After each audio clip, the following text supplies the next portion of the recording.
Season 4 की शुरुआत वहीं से होती है जहां पे सीजन 3 का एंड हुआ था। तो तब हमें ड्यूक और लुलू दिखाए जाते हैं। तो ड्यूक कहता है, मेरी बात सुनो लुलू, मुझे बताओ तुम्हें किसने बुली किया था। तो हमारी हीरोइन वो अपने डैड की तरफ देखती है, तो उसके भाई भी उसकी तरफ देख रहे थे। तो उसका डैड कहता है, खुद से कहने की कोशिश करो, मैं उसको सजा दूंगा। वो सोचती है, अगर ये इस तरह पूछ रहे हैं ना तो फिर ये प्रॉपर होगा, मैं जवाब दे दूं। वो अभी क्लैटी का नाम लेने ही लगती है, लेकिन तभी उनका ग्रैंडपा मार्कस ट्रैंका वो कहता है, क्लैटी अभी की अभी लुटीशिया से माफी मांगो। तो क्लैटी कहती है, क्या मैं माफी मांगू। तो उसका ग्रैंडपा उसकी तरफ देखते हुए कहता है, और कौन मांगेगा, अभी उससे माफी मांगो। तो लुलू अपने भाइयों और फादर के साथ थी। तो लुलू सोचती है, क्या ये तो अनएक्सपेक्टेड था, मुझे लगा था मार्कस ट्रैंका वो तो बिल्कुल क्लैटी की तरह होंगे, लेकिन शायद यही होता है जब आपको अपने बच्चों की एजुकेशन पे ज्यादा ध्यान ना रहे। और जरा देखो सही इसको कैसे मुझे घूर रही है, और क्लैटी तो उसको बड़ी घूर के देखी जा रही थी। हमारे सोचती है, लेकिन अगर एजुकेशन का मामला है ना तो फिर हमारी फैमिली भी कोई डिफरेंट नहीं है। तभी उसका दूसरे नंबर वाला भाई कहता है, आखिर इसकी इतनी फिल्थी आईज, हम इसके साथ क्या करें, क्या मैं इसको बाहर निकाल दूं। तो उसका तीसरे नंबर वाला भाई एक्जियोन कहता है, मैं अभी उसका मुंह ही बंद कर देता हूँ अगर इस बात में हम आ ही गए हैं। तो लुलू कहती है, आप कभी किसी की आंखें बाहर नहीं निकाल सकते एक्जियोन, तुम भी किसी का मुंह ऐसे बंद नहीं करवा सकते। तो उसका पहले नंबर वाला भाई जियोन कहता है, तो फिर हम पूरे का पूरा उससे छुटकारा हासिल कर लेते हैं। हमारी लुलू कहती है, लोगों से ऐसे छुटकारा हासिल नहीं करते। वो सोचती है, वेल ये बात तो सच है, क्योंकि सारे के सारे मेरे भाई मेरे फादर पे जो गए हैं। तो उसका फादर कहता है, तो फिर एटलीस्ट मुझे अलाउ करो कि मैं उसके हाथ काट दूं जिसने मेरी बेटी के बाल खींचे। लुलू कहती है, नहीं नहीं, उसने मेरे बाल नहीं खींचे थे, बस मेरे बाल उसके हाथ में आ गए थे। तो ड्यूक कहता है, एग्जैक्टली उसने तुम्हारे बालों के 3 स्ट्रैंड्स खींचे थे जो बाहर आ चुके हैं। तो क्लैटी तो डर गई थी, वो कहती है, अंकल। तो ड्यूक कहता है, तुम तो थोड़ी देर से हिपोक्रेट वाली बातें कर रही हो, तुम तो मेरी बेटी को अपनी कजन समझती नहीं हो, फिर भी मुझे अंकल बुला रही हो। तो क्लैटी कहती है, अब क्या बात कर रहे हैं, मैं तो लुटीशिया के साथ बहुत ज्यादा अच्छे से रह रही हूँ, ये लुटीशिया थी जिसने मुझे यहाँ तक पुश किया। तो ड्यूक कहता है, तुम चाहती थी तुम उसके साथ क्लोज हो जाओ, लेकिन तब उसकी तरफ हटते हुए कहता है, तुमने मेरी बेटी की इंसल्ट की, तुमने कहा कि वो चीटिंग कर रही थी, और तुमने मेरी बेटी का ड्रेस पहना, यहाँ तक कि तुमने उसके बाल भी खींचे, लेकिन तब वो बिल्कुल उसके सामने था। तो क्लैटी तो कांपने लग गई थी, लेकिन ड्यूक उसको बहुत ज्यादा घूर के देखते हुए कहता है, सिर्फ इसीलिए क्योंकि तुम मेरी बेटी के साथ अच्छे से रहना चाहती थी। तो तब ड्यूक तो बड़ा डरावना लग रहा था, लेकिन तभी वहां पर कोई क्लैपिंग करता है। वो कहता है, ठीक है ठीक है, अब यहाँ पर ड्यूक फेराथोन और मार्कस ट्रैंका आ ही गए हैं। तो मुझे लगता है लाइफ सच में अनप्रिडिक्टेबल है, और वो था एम्परर जो उनकी तरफ बढ़ रहा था। तो एम्परर कहता है, क्या ये बात सच नहीं है ना ड्यूक एंड मार्क्वेस। तो ड्यूक फेराथोन कहता है, बिल्कुल योर मैजेस्टी, क्योंकि यहाँ पर एम्पीरियल फैमिली ने जो डॉन फेस्टिवल अरेंज करवाया है ना, उसमें ये वाकया हुआ है, मुझे लगता है ये सच में रिग्रेटेबल है। तो एम्पर कहता है, मैं समझ सकता हूँ तुम्हारी कंसर्न ड्यूक, इसी वजह से जब ये सब कुछ हो गया था मैंने उसी वक्त तुमसे कांटेक्ट कर लिया है ना। लुलू सोचती है, मैं सोच ही रही थी कि डैड को कैसे पता चल गया, वो इतनी जल्दी कैसे आ गए। तो एम्पर कहता है, वेल अब सारे फैक्ट्स वो क्लेरिफाई हो गए हैं, तो पीछे जो बच गया है वो इनको रिजोल्व करना है ना। तो हम लोग कहीं और जाके बात क्यों ना करें, वैसे भी यहाँ पर बहुत सारी आंखें हैं, और पीछे बाकी सारे बच्चे भी डर गए थे ये सब कुछ देखकर। लेकिन तब हमें रात का वक्त दिखा जाता है। तो हमारी हीरोइन बताती है, असल में डॉन फेस्टिवल के सारे पार्टिसिपेंट को घर भेज दिया गया, और हम लोग जैसा कि एम्पर ने सजेस्ट किया था ना अंदर आ गए, और तब वो और क्लैटी एक कमरे में बैठे हुए थे।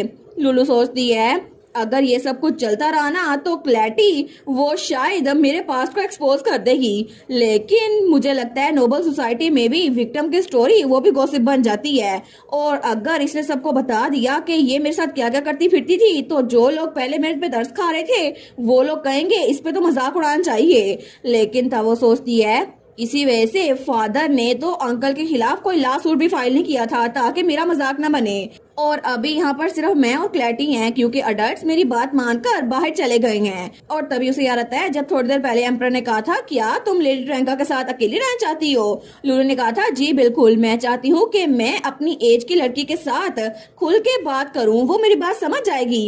तो एम्पर कहता है, मैं तुम्हारी विशेष की रिस्पेक्ट करता हूँ यंग लेडी फेराथोन। तो ड्यूक भी कहता है, तुम्हारा जो दिल करता है तुम वही करो। तो तब उसका ग्रैंडपा भी जाते हुए उसी को मुड़कर देख रहा था, लेकिन तभी क्लैटी वो तो बहुत बुरी तरह से रो रही थी। वो कहती है, आखिर इस बार तुम क्या स्कीम कर रही हो? आखिर इस बार तुम क्या प्लान कर रही हो कि तुमने सिर्फ मेरे साथ अकेले रहने पे जोर दिया है? क्या तुम मुझे कोई हार्शर पनिशमेंट देना चाहती हो? तो लुलू कहती है तुम क्या बात कर रही हो हिज मैजेस्टी, उनको तो ट्रैंका फैमिली से बहुत कुछ मिलेगा अगर वो तुम्हें जाने दे। तुम्हें नहीं लगता कि हिज मैजेस्टी तुम पे रहम करेंगे? क्योंकि अगर मैं उनसे कहूँ तुम्हें छोड़ दे, वो तुम्हें छोड़ देंगे। तो क्लैटी वो तो एकदम रोना बंद करके हंसने लग जाती है। वो कहती है अच्छा, वो सोचती है अभी मैं सोच रही हूँ तो ये बात सच है, मैं ट्रैंका फैमिली से हूँ। वो कहती है वेल आई गैस, हालांकि तुम्हारी तरह नहीं हूँ मैं डायरेक्ट ब्लड लाइन से हूँ, तो ग्रैंडपा वो मुझे कभी भी अबंडन नहीं करेंगे। तो हमारी लुलू खड़े होते हुए कहती है कोई स्पेशल रीजन नहीं थी जिसकी वजह से मैं तुमसे अकेले मिलना चाहती हूँ, मैं तो बस चाहती थी कि तुम्हें मेरे आखिरी अल्फाज पता चल जाएं, क्योंकि इसके बाद हम लोग दोबारा कभी भी हाई सोसाइटी में एक दूसरे को नहीं मिलेंगे। वो कहती है क्या तुम इतना कॉन्फिडेंट एक्ट कैसे कर सकती हो? हालांकि तुमने मुझे सेटअप किया था, ये सारा कुछ तुम्हारी वजह से हुआ है। लुलू कहती है अगर तुम मुझे फ्रेम ना करती तो कुछ भी ना होता, और अब सारा का सारा ब्लेम अपनी गलतियों का मुझ पे मत डालो। तो क्लैटी कहती है तुम आखिर हर एक लफ्ज उसको जाने क्यों नहीं देती, तुम हर एक बात याद क्यों रखती हो? तो लुलू कहती है शायद इसी वजह से, क्योंकि तुम्हारा दिमाग इसको रखने के काबिल नहीं है। तो क्लैटी तो और ज्यादा चिढ़ गई थी, लेकिन तब वो कहती है फिर भी तुम तो हमेशा से इतनी शेमलेस थी, तुमने कभी भी यहाँ पर हमारे घर में आना अप्रिशिएट किया ही नहीं, ना ही तुम्हें भड़ा करना, और तुमने तो मेरे फादर तक को ब्लैकमेल करने की कोशिश की, तुम अपनी औकात भूल चुकी हो। तो लुलू कहती है अच्छा तो मेरी औकात है क्या? तो क्लैटी कहती है तुम पूछ रही हो क्योंकि तुम्हें पता नहीं है, तुम तो सिर्फ हमारे घर में इसलिए भेजी गई थी क्योंकि तुम्हारी मॉम पे तुम्हारे डैड को यकीन नहीं था, इसी वजह से उन्होंने तुम्हें हमारे घर भेज दिया। तो लुलू वो बिल्कुल चुप हो गई थी, वो उसके सामने कुछ बोलती नहीं है। तो क्लैटी सोचती है देखा, मुझे लगता है मुझे इसी पे वार करना चाहिए। वो कहती है तुम्हें लगता है कि तुम एक फेराथन हो? बिल्कुल भी नहीं, तुम्हारी मॉम उन्होंने अफेयर चलाया होगा, इसी वजह से ये सब कुछ हुआ था, तुम बिल्कुल भी एक फेराथन फैमिली की मेंबर नहीं हो। और तब वो कहती है तुम्हारी जैसी बास्टर्ड, तुम्हें तो ग्रेटफुल होना चाहिए कि हमारे घर में तुम रह सकी थी और हमने तुम्हें खाना दिया था। लेकिन तब वो तो बिल्कुल महारानियों की तरह बैठ गई थी वहां पर, वो तो बड़ी जैसे कॉन्फिडेंट थी। वो कहती है ठीक है अब मेरी बात मानो और यहाँ आओ, मेरे शूज पॉलिश करो जैसे कि तुम पहले करती थी। लेकिन तभी दरवाजा खुलता है और वहां पे कोई था। तो क्लैटी वो वहां पर देखती है, तो वहां पर जो कोई भी था वो कहता है आखिर तुमने अभी क्या बोला? और वो क्लैटी और लुलू का ग्रैंडपा था। वो कहता है तुमने कहा कि मेरे शूज पॉलिश करो, आखिर ये बच्ची तुम्हारे घर में कैसे रहा करती थी? तो क्लैटी कहती है नहीं नहीं, ये मिसअंडरस्टैंडिंग है, हम तो मजाक कर रहे थे, हम लोग तो प्रिंसेस और मेड बन के खेला करते थे, बस ऐसा ही है। तो उसका ग्रैंडपा मार्कोस ट्रैंका कहता है आखिर तुम जैसी बच्ची मैंने कभी नहीं देखी, जो जब भी अपना मुंह खोलती है सिर्फ झूठ बोलती है। क्या तुम मुझे इंसल्ट करने की कोशिश कर रही हो कि मैंने गलत सुना है? तो क्लैटी वो कुछ बोल नहीं पाती, लेकिन तभी लुलू वो भी बिल्कुल खामोश थी। तो तब मार्कोस ट्रैंका कहता है तुम्हें क्या लगता है मैं यहाँ पर किस वजह से आया था? ताकि तुम्हारी रॉन्ग डूइंग को कवर अप कर दूं अपने पैसे और पावर के साथ, क्योंकि मुझे ट्रैंका फैमिली के एक मेंबर को प्रोटेक्ट करना था। तो वो सोचती है क्या ये ऑब्वियस नहीं था, आप मेरे लिए आए हैं? लेकिन उसका ग्रैंडपा कहता है बिल्कुल नहीं, मैं यहाँ पर आया था ताकि तुमने जो गलत किया ना उसके लिए माफी मांग सको। हालांकि विक्टिम के पेरेंट्स भी वो आगे आ चुके हैं, इसी वजह से ये अच्छा नहीं होगा कि तुम आराम से बैठ के हुक्म चलाती रहो, तुम्हें माफी मांगनी होगी। तो तब क्लैटी वो तो बिल्कुल शॉक हो गई थी, वो कहती है कैसे आप मेरे साथ ऐसा कैसे कर सकते हैं? आखिर आप मेरे साथ इतने क्रूर क्यों हैं? मैं आपकी ग्रैंड डॉटर हूँ आफ्टर ऑल।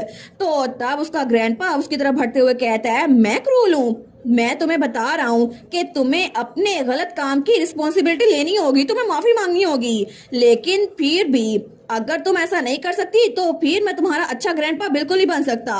तो क्लैटी सोचती है ये कितना अजीब है, मैं तो लेजिमेट ब्लड लाइन से हूँ ना, तो आखिर ये मेरी तरफ ऐसे क्यों देख रहे हैं? और मार्कोस तो उसकी तरफ बहुत ज्यादा गुस्से से देख रहा था। वो सोचती है सिर्फ इस जैसी किसी लड़की के लिए। तो तब लुलू आगे बढ़ती है अपने ग्रैंडपा के पास और दरवाजे के पास खड़ी हो जाती है। तो क्लैटी सोचती है आखिर ये मुझे इस लड़की से माफी मांगने के लिए क्यों कह रही हैं? तभी लुलू वहां से पीछे पलटती है और जब वो क्लैटी की तरफ देखती है ना तो तब वो स्माइल कर रही थी।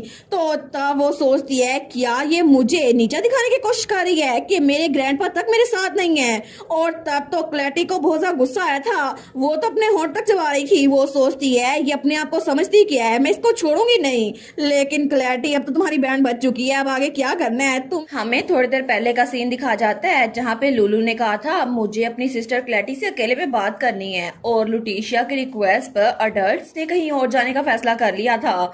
लेकिन उस वक्त एम्पर वहां पे लुलू का फादर और लुलू का ग्रैंडफादर उस कमरे में थे, और साथ में लुलू के भाई भी थे।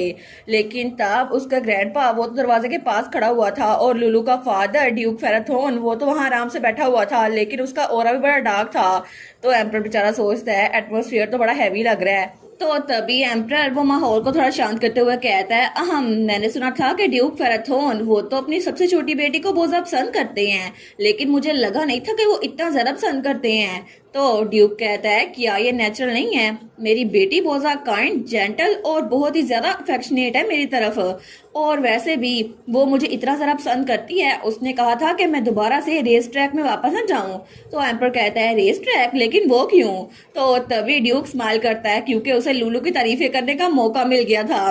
तो तब वो स्माइल करते हुए कहता है क्योंकि मैं इतना ज्यादा हैंडसम हूँ कि कोई भी मुझे देखकर बोलना भूल सकता है। तो एम्पर और हमारी लुलू का ग्रैंडपा वो दोनों तो बिल्कुल शॉक हो गए थे, लेकिन तभी एम्पर के पीछे कोई और भी खड़ा था।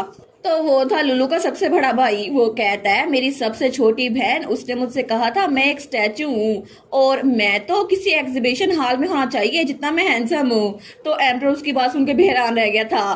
तो तभी एरिस वो कहता है और उसने मुझसे कहा था कि मैं नोबल और हेवनली ब्लड से मिला हुआ हूँ, इसी वजह से मुझे तो लोग इतना सा पसंद करते हैं कि मुझसे नजरें नहीं हटा सकते, मैं तो इतना काइंड हूँ। और तभी इक्जियोन लुलू का तीसरे नंबर वाला भाई कहता है उसने मुझे बताया था कि मैं तो परफेक्शन की वाल हूँ। तो एम्पर कहता है अच्छा ये बात है, लेकिन तब वहां पर उन तीनों का ग्रैंडपा वो तो बिल्कुल हैरान खड़ा रह गया था। वो सोचता है मैं किस तरफ देख रहा हूँ? जहां तक मुझे पता था ना, जो फेराथोन फैमिली मैं जानता था उनके पास तो इमोशंस थी ही नहीं। लेकिन एम्पर कहता है आखिर आप सारे के सारे लोग कहाँ से आए हैं? तो तब पूरी फैमिली वो तो नखरे दिखा रही थी कि देखो हमारी लुलू हमें बहुत ज्यादा पसंद करती है। लेकिन तभी मार्कस ट्रैंका के कानों में किसी लड़की की आवाज गूंजती है, फादर आप कुछ भी नहीं जानते। वो सोचता है क्या मुझे गलती हो गई थी? तो वो एम्पर से कहता है मैं ताजा हवा लेने के लिए बाहर जा रहा हूँ। एम्पर कहता है ठीक है। लेकिन तब वो उस कमरे से बाहर निकल आया था और पीछे से अभी भी एम्पर की आवाजें आ रही थी। सच में मुझे लगता है कि आपकी बेटी बहुत ज्यादा प्यारी है, इतनी प्यारी बेटी होना तो हर हाउस होल्ड का ड्रीम होता है। तो तब मार्कस ट्रैंका वो आगे जाते हुए सोचता है एक बेटी, बिल्कुल इतनी ही प्यारी बेटी एक बार मेरी भी थी जिसको मैं बहुत ज्यादा प्यार किया करता था। जब वो स्माइल करती थी ना तो मैं चाहता था कि पूरी दुनिया उसको दे दूं, और जब वो रोती थी तो मेरा दिल करता था पूरी अपनी लाइफ उसको दे दूं, और मैं उसके साथ बहुत ज्यादा खुश था। मुझे लगा था शायद हम लोग हमेशा ऐसे ही खुश रहेंगे। लेकिन उसके बाद अचानक से जब वो बड़ी हुई तो तब वहां पर वो तो बिल्कुल शौक था। वो कहता है तुमने क्या बोला? तुम चाहती हो कि तुम यंग ड्यूक फेराथोन से शादी कर लो? और वो थी लुलू की मॉम जो कि सेम टू सेम लुलू की तरह दिखती थी, बहुत ज्यादा क्यूट, और उसका नाम था इनिस ट्रैंका। तो उसका फादर मार्कस ट्रैंका कहता है तुम्हें पता नहीं है मैं तो तुम्हें अपना सक्सेसर बनाने के बारे में सोच रहा था, आखिर तुम ऐसा कैसे कर सकती हो? तो लुलू की मॉम कहती है मैं जानती हूँ आपको किस बात की टेंशन हो रही है फादर, ये इस वजह से है ना क्योंकि मेरा भाई वो बिल्कुल भी ट्रस्टवर्दी नहीं है। तो उसका फादर कहता है सिर्फ यही रीजन नहीं है मेरी प्यारी बच्ची, सब लोगों में से आखिर तुम्हें उसी आदमी से शादी क्यों करनी थी? वो ड्यूक फेराथोन है, तुम्हें पता है ना उसमें कोई इमोशन नहीं है, तुम उसके साथ कैसे रह सकोगी? तो तब लुलू की मॉम अपने फादर को तसल्ली देते हुए कहती है मैं जानती हूँ आपका क्या मतलब है फादर, लेकिन आप फिक्र मत करें क्योंकि मैं इसको खुद चाहती हूँ, मैं बिल्कुल ठीक रहूंगी, आप बिल्कुल टेंशन न ले। लेकिन तब उसके फादर ने अपना सर पकड़ लिया था। वो सोचता है फिर भी मैं कभी भी अपनी बेटी का आई एम ओके इसको एक्सेप्ट कर नहीं पाया। और तब 2 सालों बाद वो अपनी बेटी को लेकर वहां से निकल रहा था। वो कहता है जल्दी चलो मेरे साथ। तो उसकी बेटी कहती है फादर प्लीज काम डाउन। तो लुलू का ग्रैंडपा कहता है क्या तुम्हें ऐसा लगता है मैं काम डाउन हो सकता हूँ? अभी कि अभी तुम्हें उसे डाइवोर्स देना होगा। तुम्हें क्या लगता है कि तुम अपनी पूरी लाइफ उस इंसान के साथ गुजार सकती हो, उस ऐसी जगह में जो घर बिल्कुल इमोशन से खाली है? तो लुलू की मॉम अपना हाथ छुड़वाते हुए कहती है ये बिल्कुल भी मिजेबल लाइफ नहीं थी, और आपको जरूर ऐसा लगता होगा लेकिन ऐसा कुछ नहीं है, आपको इस बारे में कुछ नहीं पता फादर, वो ऐसा नहीं है। तो उसका फादर कहता है अच्छा मुझे कुछ नहीं पता, तो आखिर जब मैं तुम्हारे घर आया था और तुमने अपने बेटे को पकड़ा था, मैंने कभी भी तुम्हारे बच्चे को तुम्हारी तरफ देखकर स्माइल करते हुए नहीं देखा। उसके चेहरे पे जो एक्सप्रेशन थे ऐसा लगता था कि वो तो कभी भी इमोशन जाहिर नहीं कर पाएगा। और वो तो बार बार अपनी बेटी को अपने साथ चलने के लिए बोल रहा था। लेकिन तब हमारी हीरोइन की मॉम चिल्ला कहती है, अगर आप इतने जिद्दी बने रहे ना तो मैं कसम खाती हूँ कि मैं दोबारा कभी भी आपका चेहरा नहीं देखूंगी। तो मार्कस ट्रैंका कहता है, इनिस आखिर ये तुम क्या बोल रही हो? क्या तुम प्लान कर रही हो कि तुम अपने फादर को कभी भी नहीं देखोगी? वो सोचता है, यही थी मेरी बेटी की आखिरी मेमोरी जो मेरी याददाश्त में थी, क्योंकि उस वक्त से लेकर अभी तक मुझे बहुत ज्यादा पछतावा हो रहा है। तो तभी जब वो आगे बढ़ रहा था ना तो उससे एक लैठी की आवाज आई थी, तुम तो सिर्फ इस वजह से इस दुनिया में आई हो क्योंकि तुम्हारी मॉम का अफेयर चल रहा था। वो सोचता है, क्या ये तो क्लैटी की आवाज है, लेकिन ऐसा लगता है मैं बच्चों के कमरे के सामने पहुंच गया हूँ बिना रियलाइज किए। तो तभी फिर से क्लैटी की आवाज आती है, और तुम प्रिटेंड कर रही हो तुम फेराथन फैमिली का पार्ट हो? ऐसा कुछ भी नहीं है। तुम्हारी जैसी बास्टर्ड को तो ग्रेटफुल होना चाहिए कि हमने तुम्हें अपने घर में रखा था और तुम्हें खाना खिलाया था। वो सोचता है, क्लैटी क्या बकवास किए जा रही है। लेकिन तभी जब क्लैटी कहती है ना, इधर आओ मेरे शूज पॉलिश करो, तो तभी वो दरवाजा खोलता है। वो कहता है, आखिर तुमने क्या बोला? तो क्लैटी और लुलू दोनों उसकी तरफ देखते हैं। तो मार्कस ट्रैंका को तो बहुत ज्यादा गुस्सा आ रहा था। वो कहता है, तुम क्या बोल रही थी? वो तुम्हारे शूज पॉलिश करती थी। और तब हमें प्रेजेंट का सीन दिखा जाता है। तो लुलू अपने ग्रैंडपा के पास आ गई थी। तो तब वो स्माइल कर रही थी, लेकिन वो तो फिर से क्लैटी को बेवकूफ बना चुकी थी। तो क्लैटी को तो गुस्सा आता है। वो चिल्ला कहती है, लुटीशिया तुमने फिर से मुझे ट्रिक किया। लेकिन तभी वो तो हमारी लुलू की तरफ बढ़ रही थी बड़े गुस्से से, और अभी वो उस पर हमला करने लगती है। लेकिन उसी वक्त वहां पर कुछ होता है और क्लैटी अपने मुंह के बल जमीन पे गिरती है। और तभी वहां पर किसी की आवाज आई थी, वाओ तुम तो सच में बिल्कुल इंसेन हो। मैं यहाँ पर आया था क्योंकि मैंने कुछ रिडिकुलस नॉनसेंस सुनी थी, और तुम इतनी घटिया हो तुम इंतजार कर भी नहीं पाई और हमारी छोटी बहन पे हाथ उठाने की कोशिश की है। और तब वहां पर लुलू की पूरी फैमिली आ गई थी। उसके फादर ने उसको उठा लिया था और उसके तीनों भाई वहां पर थे।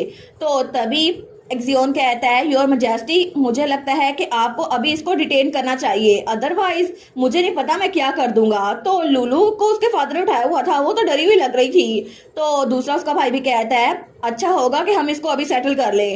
तो वो कहती है, नहीं नहीं आपको गलतफहमी हुई है, ये मैंने नहीं किया, ये लुटीशिया की वजह से हुआ था। लेकिन तभी हमारी लुलू कहती है, मुझे नहीं पता था कि आपको ऐसा लगता है सिस्टर क्लैटी। और तब वो कहती है, आप तो मुझ पे इसलिए लुक डाउन कर रही थी ना क्योंकि आपने कहा था मैं एक बास्टर्ड हूँ जिसमें फेराथन ब्लड है ही नहीं। तो ये सुनकर उसके भाइयों को और फादर को बड़ा गुस्सा आ रहा था। वो कहती है, और इसी वजह से आप मुझ पे गुस्सा हो रही थी क्योंकि आपको लग रहा था कि मैं डांस फेस्टिवल जीतने वाली हूँ। लेकिन तभी एरिस और जियोन वो भी उसको घूर के देखते हैं। वो कहती है, अब मुझे फाइनली आपका बिहेवियर समझ में आ गया है सिस्टर क्लैटी। लेकिन तभी क्लैटी की तो बैंड बज गई थी। वो कहती है, आखिर तुम ये क्या कह रही हो? वो सोचती है, ये चाहती है इसकी फैमिली ये सुने, आखिर इसने पहले क्यों नहीं अपनी फैमिली को बताया और अभी सबके सामने क्यों कह रही है।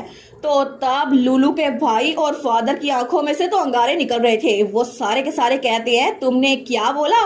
बास्टर्ड? तुमने हमारी बहन को बास्टर्ड बोला? तो क्लैटी तो बहुत ही ज्यादा डर गई थी, उसकी आंखों के सामने तो डार्कनेस थी। तो तभी एम्पर कहता है, सिचुएशन बहुत ज्यादा गर्म हो गई है, मुझे लगता है कि हमें इसको डीएस्केलेट करना चाहिए। अभी लेडी ट्रैंका को लो और इनको एक और कमरे में बंद कर दो। तो क्लैटी कहती है, क्या? वो चिल्ला कहती है, आपका क्या मतलब है? आखिर मैं ऐसा डिजर्व भी क्यों करती हूँ? आखिर मुझे कमरे में क्यों बंद किया जा रहा है? अगर किसी को कमरे में बंद किया जाना हो तो फिर आपको लुटीशिया कमरे में बंद करना चाहिए, ना कि मुझे। लेकिन तभी वो अपने ग्रैंडपा की तरफ देखती है। वो कहती है, ग्रैंडफादर प्लीज मेरी हेल्प करे ग्रैंडफादर। लेकिन उसका ग्रैंडफादर उसकी हेल्प बिल्कुल नहीं करता। तो तभी उसको कमरे से बाहर लेके जाया जा रहा था, लेकिन वो चिल्ला के कहती है, तुम लोग मेरी बात क्यों नहीं मानते? मैंने कुछ भी गलत नहीं किया, ये सब कुछ लुटीशिया ने किया है। लेकिन कोई भी उसकी बात नहीं सुनता। और तभी दरवाजा बंद हो गया था और क्लैटी का काम वो एंड हो गया था क्योंकि किसी को भी उस पर यकीन नहीं आया था। और इसी तरह हमारे लुलू के पास भी नोटिफिकेशन आई थी, क्वेस्ट एडमोनिश क्लैटी वो कंप्लीट हो गई है। हमें ड्यूक फेराथन का मेंशन दिखा जाता है। तो वहां पे हमारी लुलू वो नहा के निकली थी और बड़ी फ्रेश लग रही थी। वो सोचती है, आज तो बहुत कुछ हो गया। वो तो वहां पे बड़ा रिलैक्स कर रही थी और वहां पे मिल्क पी रही थी।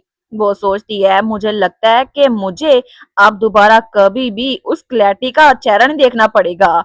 और मेरी क्वेस्ट वो भी कंप्लीट हो गई। लेकिन पता नहीं वो इतना सारा हंगामा क्यों कर रही थी।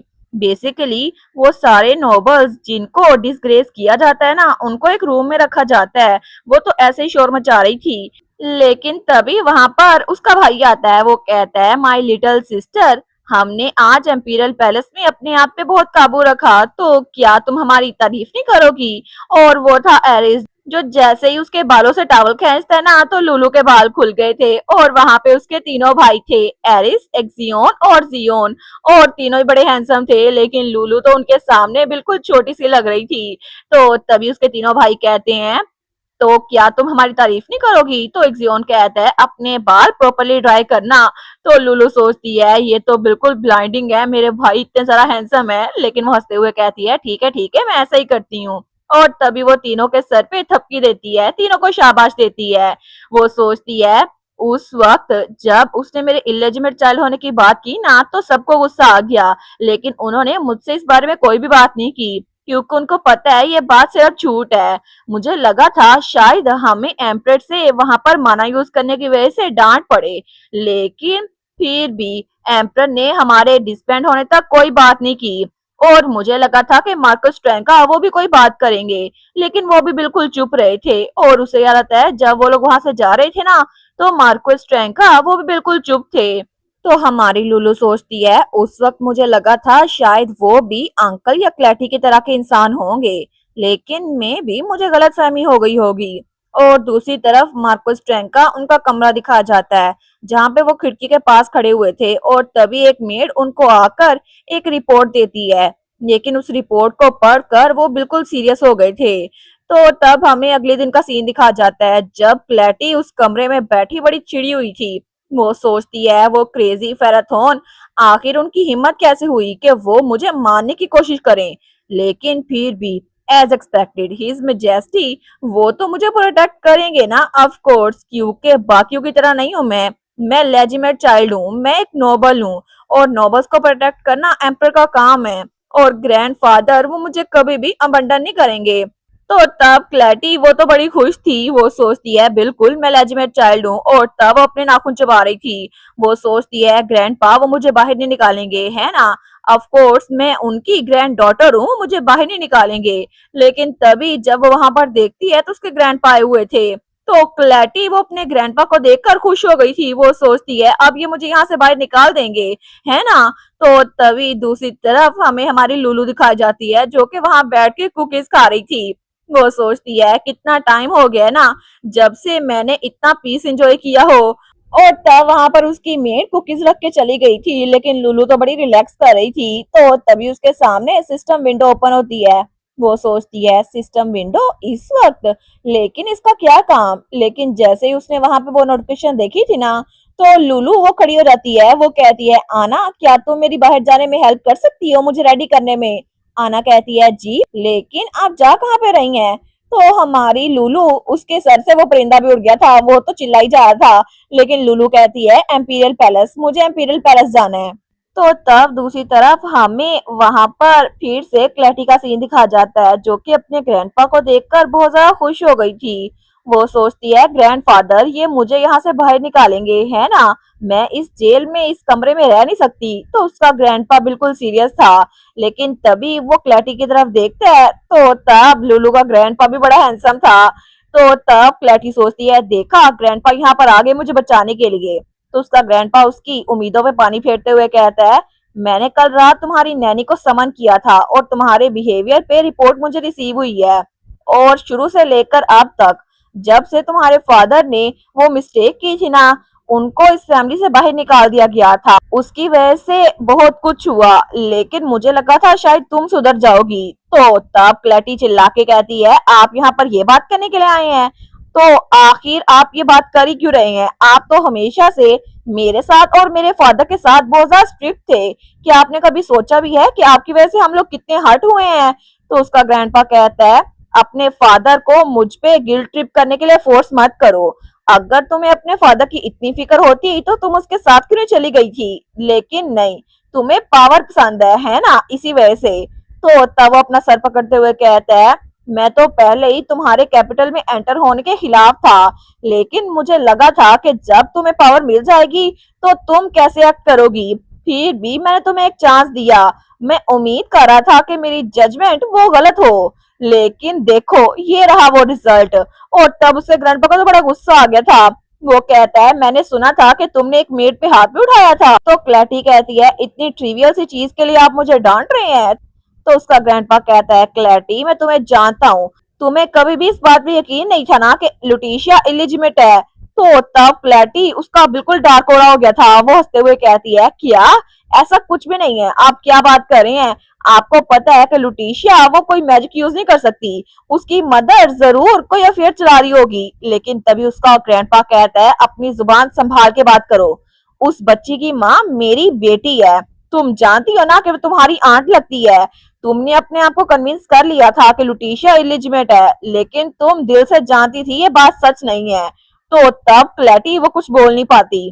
तो उसका ग्रैंडपा कहता है तुमने कैजुअली उसकी इंसल्ट की ताकि तुम बाकियों को हर्ट कर सको, तुम हमेशा से ऐसी थी, तुम मेड्स के साथ भी ऐसी थी और तुम अपनी कजन लुटिशिया के साथ भी ऐसी थी। और अब मुझे लगता है कि तुम्हें इसको खुद एक्सपीरियंस करने की जरूरत है, यही आखिरी लेसन जो मैं तुम्हें देना चाहता हूँ। तो तब उसका ग्रैंडपा उससे कहता है आज के आज आपसे तुम इस फैमिली से एक्सपेल कर दी जाती हो और तुम्हारा सरनेम ट्रैंका तुमसे ले लिया जाएगा। अब तुम दोबारा कभी भी हमारी फैमिली के सरनेम को टार्निश नहीं कर सकती। तो तब क्लैटी वो चिल्लाते हुए कहती है क्या, इसका क्या मतलब है, मैं कॉमनर बन जाऊंगी। वो सोचती है नहीं ये तो कॉमनर से भी बुरा होगा। तो उसका ग्रैंडफादर कहता है निकोला के साथ भी यही। तो वो सोचती है मैं फैमिली का पार्ट नहीं हूँ, लेकिन मैं अपनी मदर के पास भी नहीं जा सकती क्योंकि मैं एक बैरन की बेटी बनकर भी सेटल नहीं होना चाहती। तो इसका मतलब है मैं जो नोबल बर्थ की थी उनको कॉमनर से भी छोटी जगह मिल रही है। तो वो जल्दी से भाग के अपने ग्रैंडपा के पास आती है। वो उनके पांव पकड़ते हुए कहती है आप झूठ बोल रहे हैं है ना ग्रैंडपा, प्लीज कह दें ये सच नहीं है, चाहे कुछ भी आप मुझे इसके अलावा कुछ भी कहें मैं करूंगी ग्रैंडपा, प्लीज मैं गलत थी, ठीक है, मुझे अपनी गलती का एहसास हो गया है, मैं उससे माफी मांगूंगी, मैं लुटिशियस जाके माफी मांगूंगी, हालांकि वो उसके काबिल नहीं है, लेकिन ये काफी रहेगा है ना, इससे सब कुछ सेटल हो जाएगा। तो उसका ग्रैंडपा वो उसको बहुत ज्यादा घूर के देख रहा था, लेकिन तब वो कहती है प्लीज प्लीज एक्सपल्शन को विड्रॉ कर ले। तो उसका ग्रैंडपा वो दरवाजे की तरफ बढ़ते हुए कहता है क्लैटी अगर तुमने यहाँ पर कुछ सीखा है ना तो तुम जरूर बदल जाओगी, इसके अलावा मैं तुमसे कुछ नहीं कहना चाहता। और तब उसका ग्रैंडपा वहां से निकल गया था, लेकिन पीछे क्लैटी वो तो बहुत ज्यादा घबराई हुई थी। वो सोचती है उन्होंने मुझे कॉमनर बना दिया, नहीं मैं खुद को एक कॉमनर बनता हुआ एक्सेप्ट नहीं करूंगी, बिल्कुल भी नहीं। वो तो वहां पे चिल्लाई जा रही थी और उसकी आवाज पूरे मेंशन में गूंज रही थी। लेकिन तभी वहां एम्पीरियल पैलेस के बाहर एक बग्गी आकर रुकती है। तो लुलू वहां से नीचे उतरती है। जैसे वो सामने देखती है ना तो कोई भटता हुआ उसकी तरफ आ रहा था। वो सोचती है जिस वक्त मैंने सिस्टम विंडो देखी ना मुझे लगा ही था कुछ हुआ है, क्योंकि वहां पर लिखा हुआ था मार्कोस ट्रैंका एम्पीरियल पैलेस पहुंच चुके हैं, क्लैटी को ट्रैंका फैमिली से निकाल दिया गया है और अब क्लैटी ना ही एक नोबल है और ना ही ट्रैंका सरनेम यूज कर सकती है और सिर्फ कुछ ही टाइम में रूमर्स फैल जाएंगी। तो तभी उसके ग्रैंडपा की नजर उस पर पड़ती है, उसको बड़ा हैरान होकर देखते हैं। वो सोचती है फाइनली ये सब कुछ खत्म हुआ, लेकिन तब उसका ग्रैंडपा उसको बड़े प्यार से देख रहा था और थोड़ा शर्मिंदगी से भी। वो तो जैसे लुलू के अंदर अपनी बेटी को ढूंढ रहा था। वो कहता है लुटिशिया। तो लुलू अपने ग्रैंडपा को बड़ी मासूम सी नजरों से देखती है, वो कुछ बोलती नहीं है, लेकिन उसका ग्रैंडपा वो तो उसको बड़े प्यार से देखी जा रहा था। हमें एक बार फिर से वही सीन दिखाया जाता है जहाँ पे लुलू बग्गी से नीचे उतरी थी, लेकिन उसका ग्रैंडपा उसके सामने था। वो कहता है लुटिशिया, वो तो उसको देखकर बड़ा हैरान था, वो उससे बात करने ही लगता है, लेकिन तभी वो सोचता है नहीं, आखिर मेरा कौन सा राइट है कि मैं उससे बात करूं। तो लुलू वो कहती है मार्कोस ट्रैंका। तो उसका ग्रैंडपा लुलू के मुंह से अपना नाम सुनकर बड़ा खुश हो गया था। तो वो कहता है हाँ लुटिशिया, क्या तुमने अभी तक सब कुछ देख लिया, ये कैसा था। तो लुलू कहती है असल में हाउस होल्ड ट्रैंका के बारे में मेरी बहुत ज्यादा बुरी मेमोरीज हैं। तो उसका ग्रैंडपा कहता है बिल्कुल मुझे लगता है ऐसा ही होगा। तो लुलू कहती है और इसी वजह से मैं चाहती हूँ कि मैं आपके मार्कोस मेंशन में ना आऊं, बल्कि आप हमारे फेरथॉन मेंशन में आए। तो ये बात सुन के उसका ग्रैंडपा वो तो बिल्कुल शॉक हो गया था। वो कहता है सच में तुम चाहती हो मैं तुम्हारे घर में आऊं। लेकिन तब हमें कुछ दिनों बाद का सीन दिखाया जाता है। तो सारे न्यूज़पेपर्स में ये बात छप गई थी, वहाँ पर सबको पता चल गया था कि इस फेस्टिवल में क्या हुआ है। तो कोई लड़की कहती है क्या तुमने वो न्यूज़ सुनी, दूसरी कहती है लेडी ट्रैंका के बारे में, और क्लैटी ने जो कुछ किया था ना वो न्यूज़पेपर में छपा हुआ था। वो लड़की कहती है बिल्कुल, लेडी ट्रैंका अब तो वो एक नोबल भी नहीं है, अब हम उसका ये नाम यूज नहीं कर सकते। दूसरी कहती है फिर हमें उसको क्लैटी बुलाना होगा। और वहाँ पे लुलू की अचीवमेंट के बारे में भी सब कुछ छपा हुआ था, और फेराथन फैमिली के बारे में भी, और ये भी कि क्लैटी अपनी कजन के कपड़े चुराती थी और उनकी फैमिली ने लुलू को बहुत ज्यादा तंग किया था। लेकिन जो कुछ डॉन फेस्टिवल में हुआ था ना उसके बारे में हर किसी को एम्पायर में पता चल गया था। तो तभी वो कहती है मेरा तो उनके बारे में अच्छा एक्सप्रेशन था, लेकिन किसने सोचा था कि लेडी क्लैटी वो इतनी जरा बुरी होंगी और वो बिहाइंड द सीन ये सब कुछ प्लॉट कर रही होंगी। ये डॉन फेस्टिवल तो बड़ा इंटरटेनिंग था, लेकिन तभी वो न्यूज़पेपर कोई और भी पढ़ा था और वहाँ पे लुलू की पिक छपी हुई थी। तो वहाँ लिखा था एम्पीरियल पैलेस। फेराथन ने अपना नाम खुद ही क्लियर किया और क्राइसिस से उभर आई। तो तब ये न्यूज़पेपर मार्कोस ट्रैंका पढ़ा था। वो कहता है मैं सोच ही रहा था कि चीजें कैसे अनफोल्ड होंगी, तो अच्छा तो ये ऐसे हो रहा था। तभी वहाँ पर कोई कहता है मास्टर हम लोग पहुंच चुके हैं। तो मार्कोस ट्रैंका न्यूज़पेपर बंद करते हुए कहता है ऑल राइट। तो वो सोचता है अभी के लिए मैं अपने माइंड को ऐसे भटकने नहीं दे सकता, आज का दिन बहुत ज्यादा इंपॉर्टेंट है। और तभी उसकी बग्गी वहाँ आके रुकती है। तो तब उसे याद आता है जब लुलू ने कहा था कि मार्कोस के घर में मेरे लिए बहुत ज्यादा बुरी मेमोरीज है, इसलिए वहां जाने के बजाय मैं चाहती हूँ कि आप मेरे घर में आए। और उस वक्त लुलू अपने ग्रैंडपा को ग्रीट कर रही थी। वो कहती है ग्रीटिंग्स मार्कोस ट्रैंका, और वो तो बड़ी क्यूट लग रही थी। तो उसका ग्रैंडपा वो उसके सामने आता है। वो सोचता है इसे इतना फॉर्मल होने की जरूरत नहीं है, लेकिन चलो अच्छा है ये मेरे लिए काइंडनेस दिखा रही है, आखिर मैं होता कौन हूँ इतनी काइंडनेस एक्सपेक्ट करने वाला। वो कहता है थैंक यू मुझे इनवाइट करने के लिए लुटीशिया। और तब उसको कुछ देते हुए कहता है मैं तुम्हारे लिए गिफ्ट लेकर आया हूँ। तो लुलू सोचती है ये तो बिल्कुल एक हाउस वार्मिंग गिफ्ट लग रहा है, कितना अच्छा होगा। तो जब उसको खोलती है वो कहती है वाओ ये कितना ब्यूटीफुल मैप है, और वहाँ पे मैप पे कुछ जगह पॉइंट आउट की हुई थी। वो सोचती है ये तो डेकोरेशन के लिए बिल्कुल परफेक्ट है, मैं उनसे कहूंगी मेरी स्टडी में इसको लटका दें। वो कहती है थैंक यू। तो उसका ग्रैंडपा कहता है ये जमीन तुम ले लो। तो हमारी लुलू कहती है क्या? तो तब वो सोचती है एक मिनट इनका क्या मतलब है। तो उसका ग्रैंडपा कहता है ये जमीन जो यहाँ पे मार्क की हुई है ना और ये समुंदर ये सब कुछ तुम्हारा है लुटीशिया, ये मैं तुम्हें गिफ्ट करता हूँ। लुलू सोचती है कहीं मैंने मिस हर्ट तो नहीं कर लिया, गलत तो नहीं सुन लिया मैंने, आखिर मेरे ग्रैंडपा वो मुझे एक जमीन क्यों दे रहे हैं पहली मुलाकात पे ही। और ऐसा लगता है कि इस फैमिली के सारे लोग एक्स्ट्रा वर्जेंट है, और ये तो मेरे फादर से ब्लड रिलेटेड भी नहीं है, लेकिन ये भी बड़े फजूल खर्च हैं।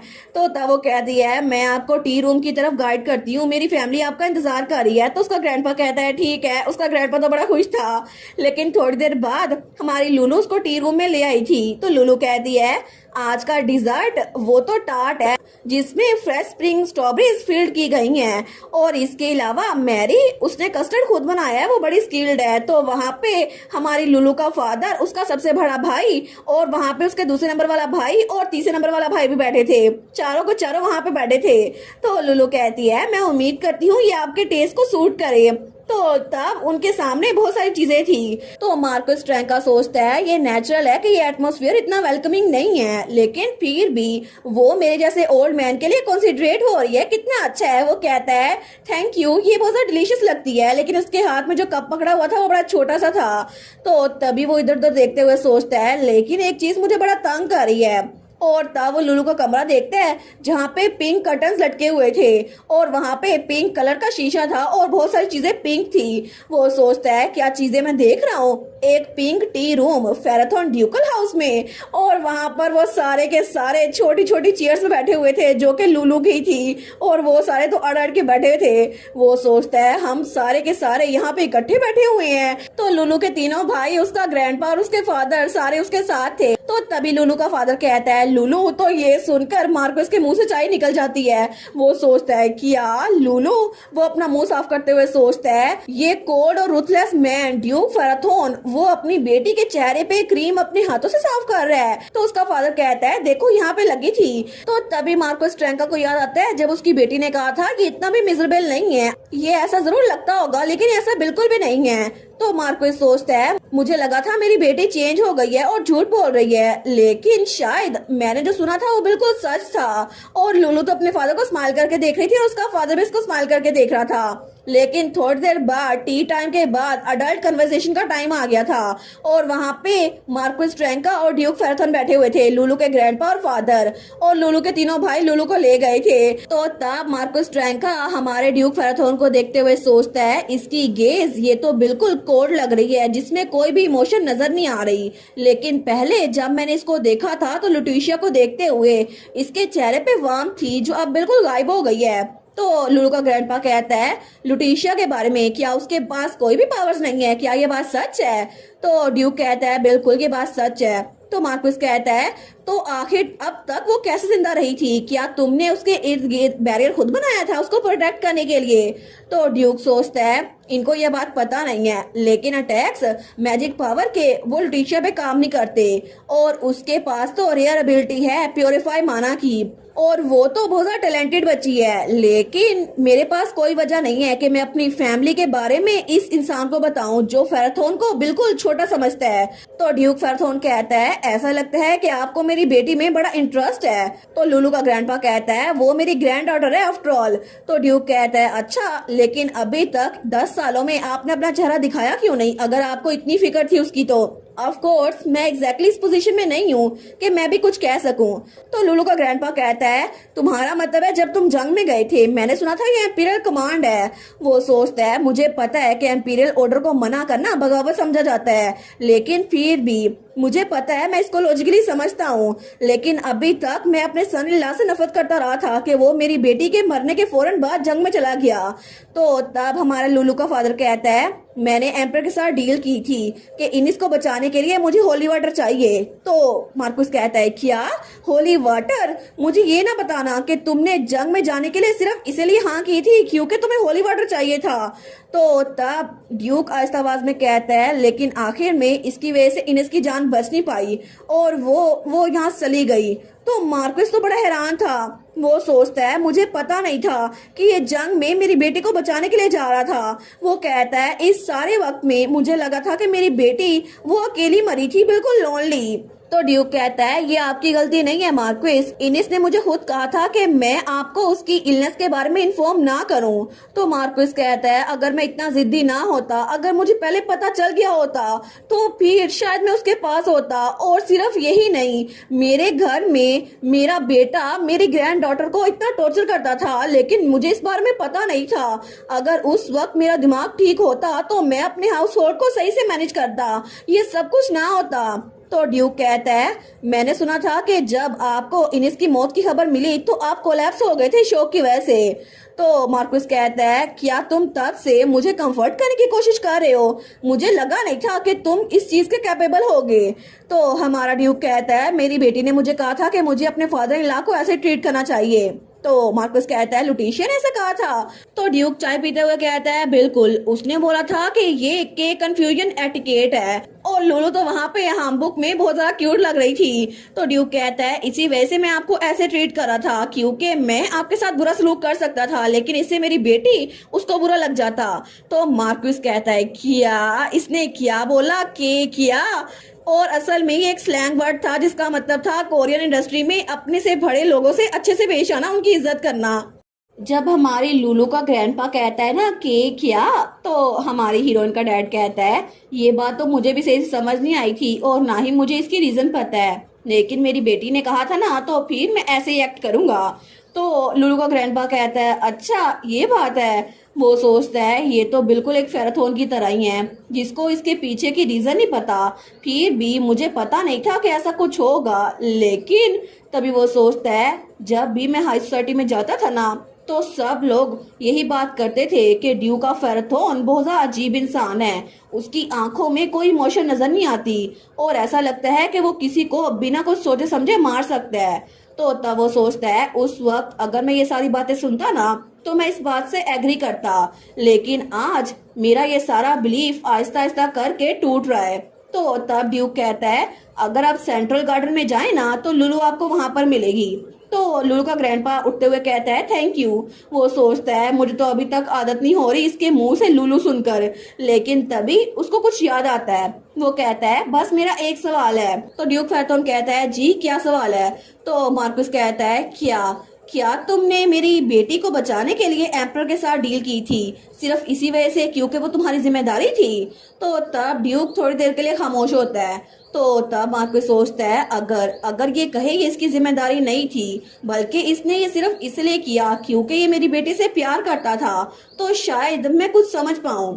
लेकिन तभी ड्यूक कहता है इनिस, मेरी वाइफ वो एक ऐसे इंसान थी जिसपे मैं फुली ट्रस्ट कर सकता था। लेकिन उसकी ये बात सुनकर मार्क्विस वो कुछ नहीं बोलता। वो सोचता है बस ये उस पर ट्रस्ट कर सकता था, ये अपनी वाइफ से प्यार नहीं करता था। और थोड़ी देर बाद हमें सेंट्रल गार्डन का सीन दिखा जाता है। तो तब वो आगे बढ़ते हुए सोचता है अच्छा तो लुटीशिया सेंट्रल गार्डन में होगी है ना। तो वो सोचता है मुझे ये बात बहुत ज्यादा बुरी लग रही है कि आखिर तक उसने एक बार भी ये नहीं कहा कि मैं अपनी वाइफ से प्यार करता था। क्या मेरी बेटी ने ये जिंदगी ऐसे गुजार ली? लेकिन तब वो आगे देखते हुए सोचता है फिर भी मैं होता कौन उसको ब्लेम करने वाला। तो तब जब वो सामने देखते हैं तो लुलू वहाँ घास पे लेटी हुई थी। तो तब मार्क्विस अपने दिल में कहता है जब मेरा सन इन लॉ वो जंग में गया हुआ था तो एग्जैक्टली मैं क्या कर रहा था? ये छोटी सी बच्ची, मैं इसको प्रोटेक्ट नहीं कर पाया। तो तब वो लुलू के पास आता है तो लुलू उठने लगती है। वो कहती है मार्क्विस, लेकिन उसका ग्रैंडपा कहता है बस लेटी रहो। तो तब हमारी लुलू वहीं पर लेटी हुई थी। तो तब वो कहता है मुझे माफ करना, मैंने गलती की। तो लुलू कहती है किस बारे में? वो कहता है तुम्हें निग्लेक्ट करने के बारे में। तो लुलू कहती है क्या आपको पता था कि जब मैं अंकल के घर रह रही थी तो क्या हुआ था? वो कहता है नहीं, मैं एग्जैक्टली ये तो नहीं कहूंगा क्योंकि मैं इसको एक्सक्यूज के तौर पे यूज नहीं करूंगा। तो लुलू कहती है मुझे अच्छा लगा कि आप एक्सक्यूज नहीं बना रहे, लेकिन मैं जानना चाहती हूँ कि आपकी साइड पे चीजें कैसी थी मार्क्विस। तो उसका ग्रैंडपा कहता है जब मुझे तुम्हारी मोम के गुजरने की खबर मिली ना तो मैं वापस से खड़ा हो ही नहीं पाया क्योंकि उसके बाद मैं शोक की वजह से कोलैप्स हो गया था और बाद में मैं बेयरली मूव कर पाता था। बहुत सारे महीने गुजर गए जब से इनेस की जान गई थी, लेकिन आखिर में जल्दी जल्दी में मुझे अपना टाइटल तुम्हारे अंकल को देना पड़ा और उसके बाद मैंने बाहर के सारे मामला तल्लुक तोड़ लिया। मैं बस खिड़की के पास पड़ा रहता था, पता नहीं कितना सारा टाइम गुजर गया। ये तो मुझे तब खबर मिली जब ड्यूक ऑफ डेल्वेटर ने मुझे बताया कि तुम भी एग्जिस्ट करती हो। तो तब जब उसको ये लेटर मिला था ना तो मार्क्विस कहता है इसका क्या मतलब हुआ? मेरे बेटे ने एक माना स्टोन माइन वो चाइल्ड स्पोर्ट के नाम पर ड्यूक फेराथोन से ली हुई थी और क्या इसका मतलब है कि वो बच्ची वो ट्रैंका स्टेट में रह रही थी? तो उसका बटलर कहता है जी, ऐसा लगता है कि ड्यूक ऑफ फेराथोन ने अपनी बेटी को वार पे जाने से पहले उनके हवाले किया था। तो तब मार्क्विस चिल्ला कहता है और तुम ये बात मुझे अब बता रहे हो? आखिर ये बात अभी तक मुझे पता क्यों नहीं थी? तो उसका बटलर कहता है आपने कहा था कि आपको ड्यूक फेराथोन के बारे में सुनने से नफरत है मास्टर। तो वो कहता है अच्छा तो आखिर उस बच्ची के साथ क्या हुआ, वो कैसी है? तो बटलर कहता है ड्यूक फेराथोन उसको वापस लेके जा चुके हैं। तो तब वो डॉक्यूमेंट उसके हाथ से नीचे गिर रहा था। वो कहता है अच्छा। तो उसका बटलर कहता है कि आप उनसे मिलना चाहेंगे? वो कहता है नहीं, अगर उसका फादर उसको ले गया है तो बस ये काफी है, आखिर अब मैं उसको क्यों ढूंढूंगा? तो लुलू कहती है अच्छा तो पहले आपको पता नहीं था कि मैं मार्क्विस ट्रैंका की स्टेट में रह रही हूँ? तो उसका ग्रैंडपा कहता है मुझे लगा था कि तुम ठीक से रह रही होगी क्योंकि मुझे लगा था कि तुम्हारे अंदर डिमोनिक एनर्जी है तुम्हारे भाइयों की तरह। तो लुलू कहती है ये बात भी सच है, अगर आपको गलतफहमी हो गई थी ना कि मेरे अंदर डिमोनिक एनर्जी है तो फिर ये इमेजिन करना मुश्किल होगा कि मुझे कोई मिसट्रीट कर सकता है क्योंकि डिमोनिक एनर्जी तो बहुत ज्यादा पावरफुल है। फिर भी वो सोचती है मुझे लगता है कि एम्पीरियल पैलेस में एक क्लैटी पे जितना गुस्सा हो रहे थे ना इनको इस बारे में पता नहीं होगा। लेकिन वो सोचती है मैं इनके मुंह से खुद कंफर्म करना चाहती हूँ कि मार्क्विस ट्रैंका उन्होंने ये सब कुछ जानते हुए भी सच जानते हुए मुझे इग्नोर नहीं किया और ये कि इन्होंने मुझे अबंडन नहीं किया। लेकिन तब वो कहती है क्या आप मुझे मेरी मदर के बारे में बता सकते हैं? तो उसका ग्रैंडपा कहता है तुम्हारी मदर वो तो थोड़ी सी ट्रबल मेकर थी और एक बार जब वो किसी जिद पे अड़ जाती थी ना तो कोई भी उसको रोक नहीं पाता था, लेकिन वो बहुत ज्यादा वार्म हार्टेड थी, बोल्ड थी और कर्जियस थी।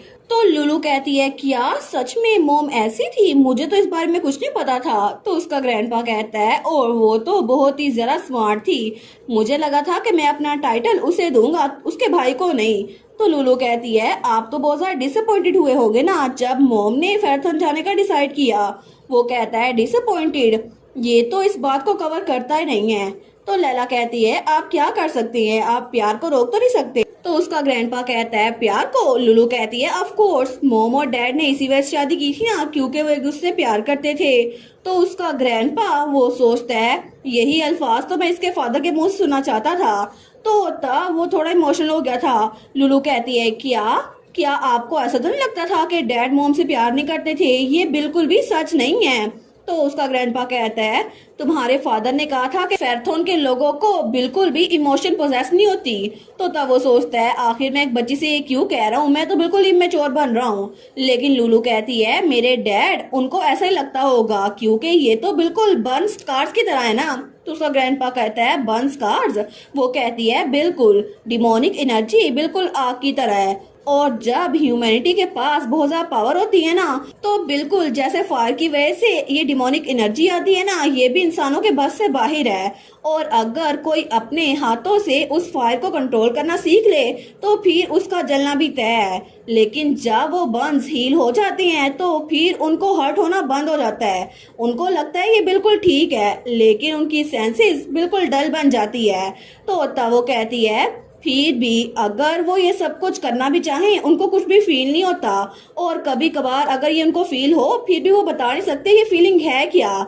बिल्कुल जैसे मेरे डैड हैं, नहीं मेरे डैड नहीं, मेरे भाई भी बिल्कुल ऐसे ही हैं। और जब उनके दिल चेंज होते हैं ना तो उनको रिकॉग्नाइज करना थोड़ा मुश्किल होता है, और जब वो कुछ भी फील करते हैं ना तो उनको पता नहीं होता ये इमोशन कैसी है। इसी वजह से डैड बता नहीं सकते कि वो मॉम से प्यार करते हैं या फिर नहीं।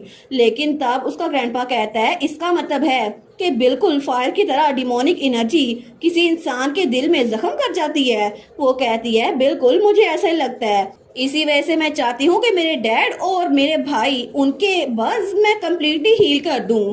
वो सोचता है किसी ने भी कभी फेराथोन ड्यूकल हाउस को इस तरह देखा ही नहीं, और कभी किसी ने ऐसा सोचने की कोशिश ही नहीं की, और अगर कोई ऐसा सोचना चाहे भी तो ऐसा सोच नहीं सकता, हालांकि वो कितना भी स्मार्ट क्यों ना हो।